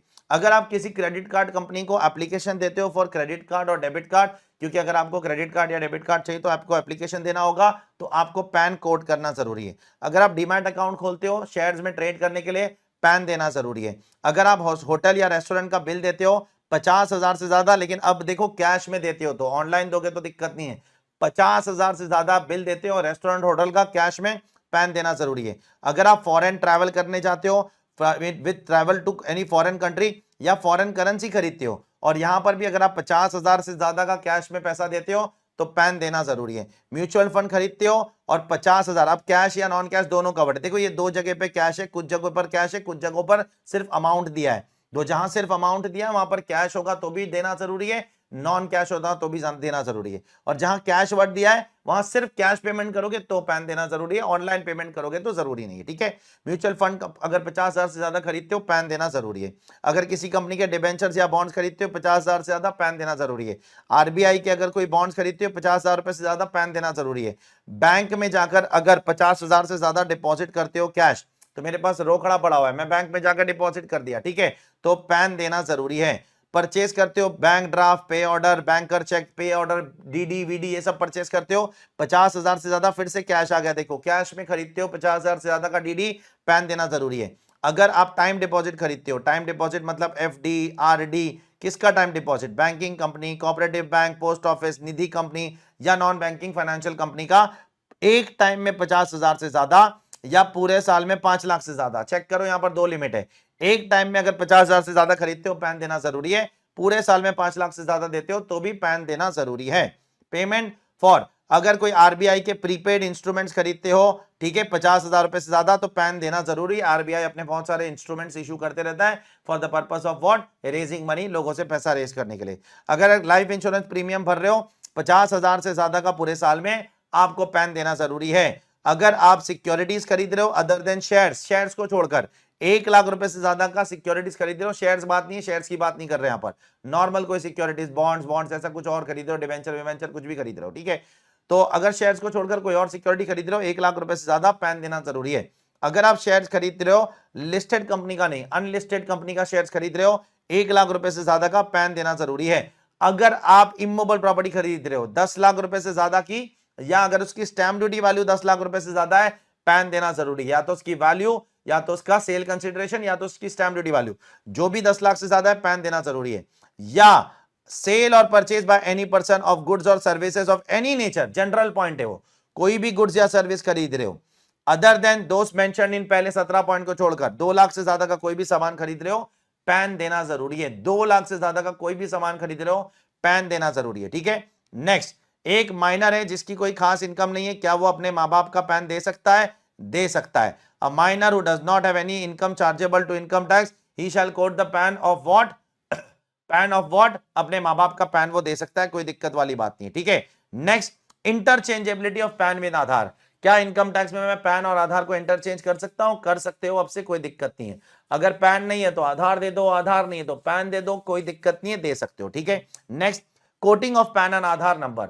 आपको बहुत जगहों पर पैन और आधार को कोट करना है इनकम टैक्स में, बहुत जगहों पर। जैसे मिसाल के तौर पर आपको जब भी इनकम टैक्स रिटर्न भरोगे तो आपको पैन और आधार कोड करना है। जब भी आपको कोई गवर्नमेंट से नोटिस आएगी तो पैन और आधार भरना है। तो जब भी आपको कोई टीडीएस भरना है तो उसमें पैन और आधार मेंशन करना है। जब भी आपको कोई एडवांस टैक्स भरना है तो पैन और आधार मेंशन करना है। बहुत जगहों पर इनकम टैक्स में आपको पैन और आधार को क्या करना है? कोड करना है, मेंशन करना है। तो वो सारी चीजें यहां पर दी गई है। लास्ट बट नॉट लीस्ट यहां पर है इनकम टैक्स रिटर्न प्रिपेरर के बारे में। ये लोग कौन होते हैं? ये लोग आम आदमी को क्या करते हैं? रिटर्न भरने में मदद करते हैं, हेल्प करते हैं। कौन होते हैं ये लोग? ये लोग कोई चार्टर्ड अकाउंटेंट नहीं होते। गवर्नमेंट ने बोला है these are not legal practitioners, these are not chartered accountant, these are not some officers of scheduled banks या कोई employ of specified class of person नहीं है। इनको सीबीडीटी ट्रेन करती है, ठीक है, छोटे मोटे एसएससीज का रिटर्न भरने के लिए।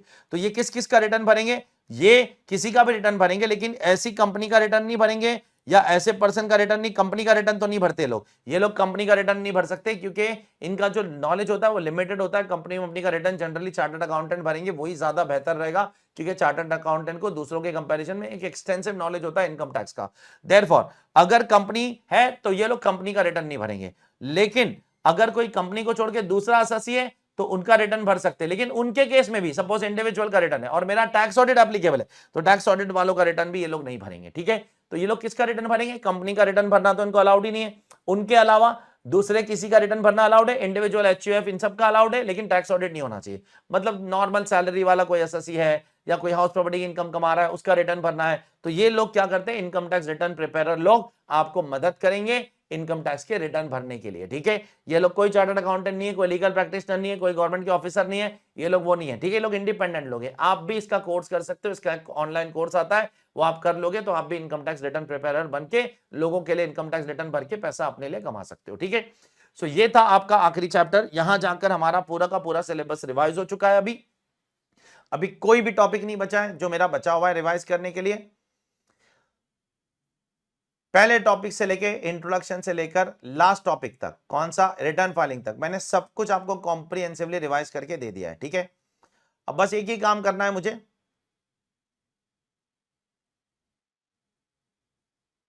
हाँ, कि मैं अभी ये सारे वीडियोस को कंपाइल करके एक सिंगल वीडियो बना दूंगा आप लोगों के लिए, ताकि आपको क्या हो जाए, आपको देखने में आसानी हो जाए, ठीक है। सारे वीडियोस को कंपाइल करके एक सिंगल वीडियो बना दूंगा, नीचे टाइम स्टैम्प डाल दूंगा, टॉपिक वाइज टाइम स्टैम्प डाल दूंगा कि भाई यहां से सैलरी शुरू होता है, यहां से पीजीपीपी शुरू होता है, यहां से कैपिटल गेन शुरू होता है, यहां से आईएफओ शुरू होता है, यहां से एचपी शुरू होता है, जो भी है, मतलब जिस ऑर्डर में अपन ने क्लास में पढ़ा है उसी ऑर्डर में मैं उसको पूरा का पूरा डाल दूंगा, ठीक है। So that's it from my side. I hope आप लोगों को ये पूरा का पूरा रिवीजन वीडियो बहुत मदद किया होगा। अगर मदद किया है तो अपने दोस्तों के साथ इसको जरूर शेयर कीजिए ज्यादा से ज्यादा, ठीक है। So take care all of you, ध्यान रखो सब लोग अपना, बाय।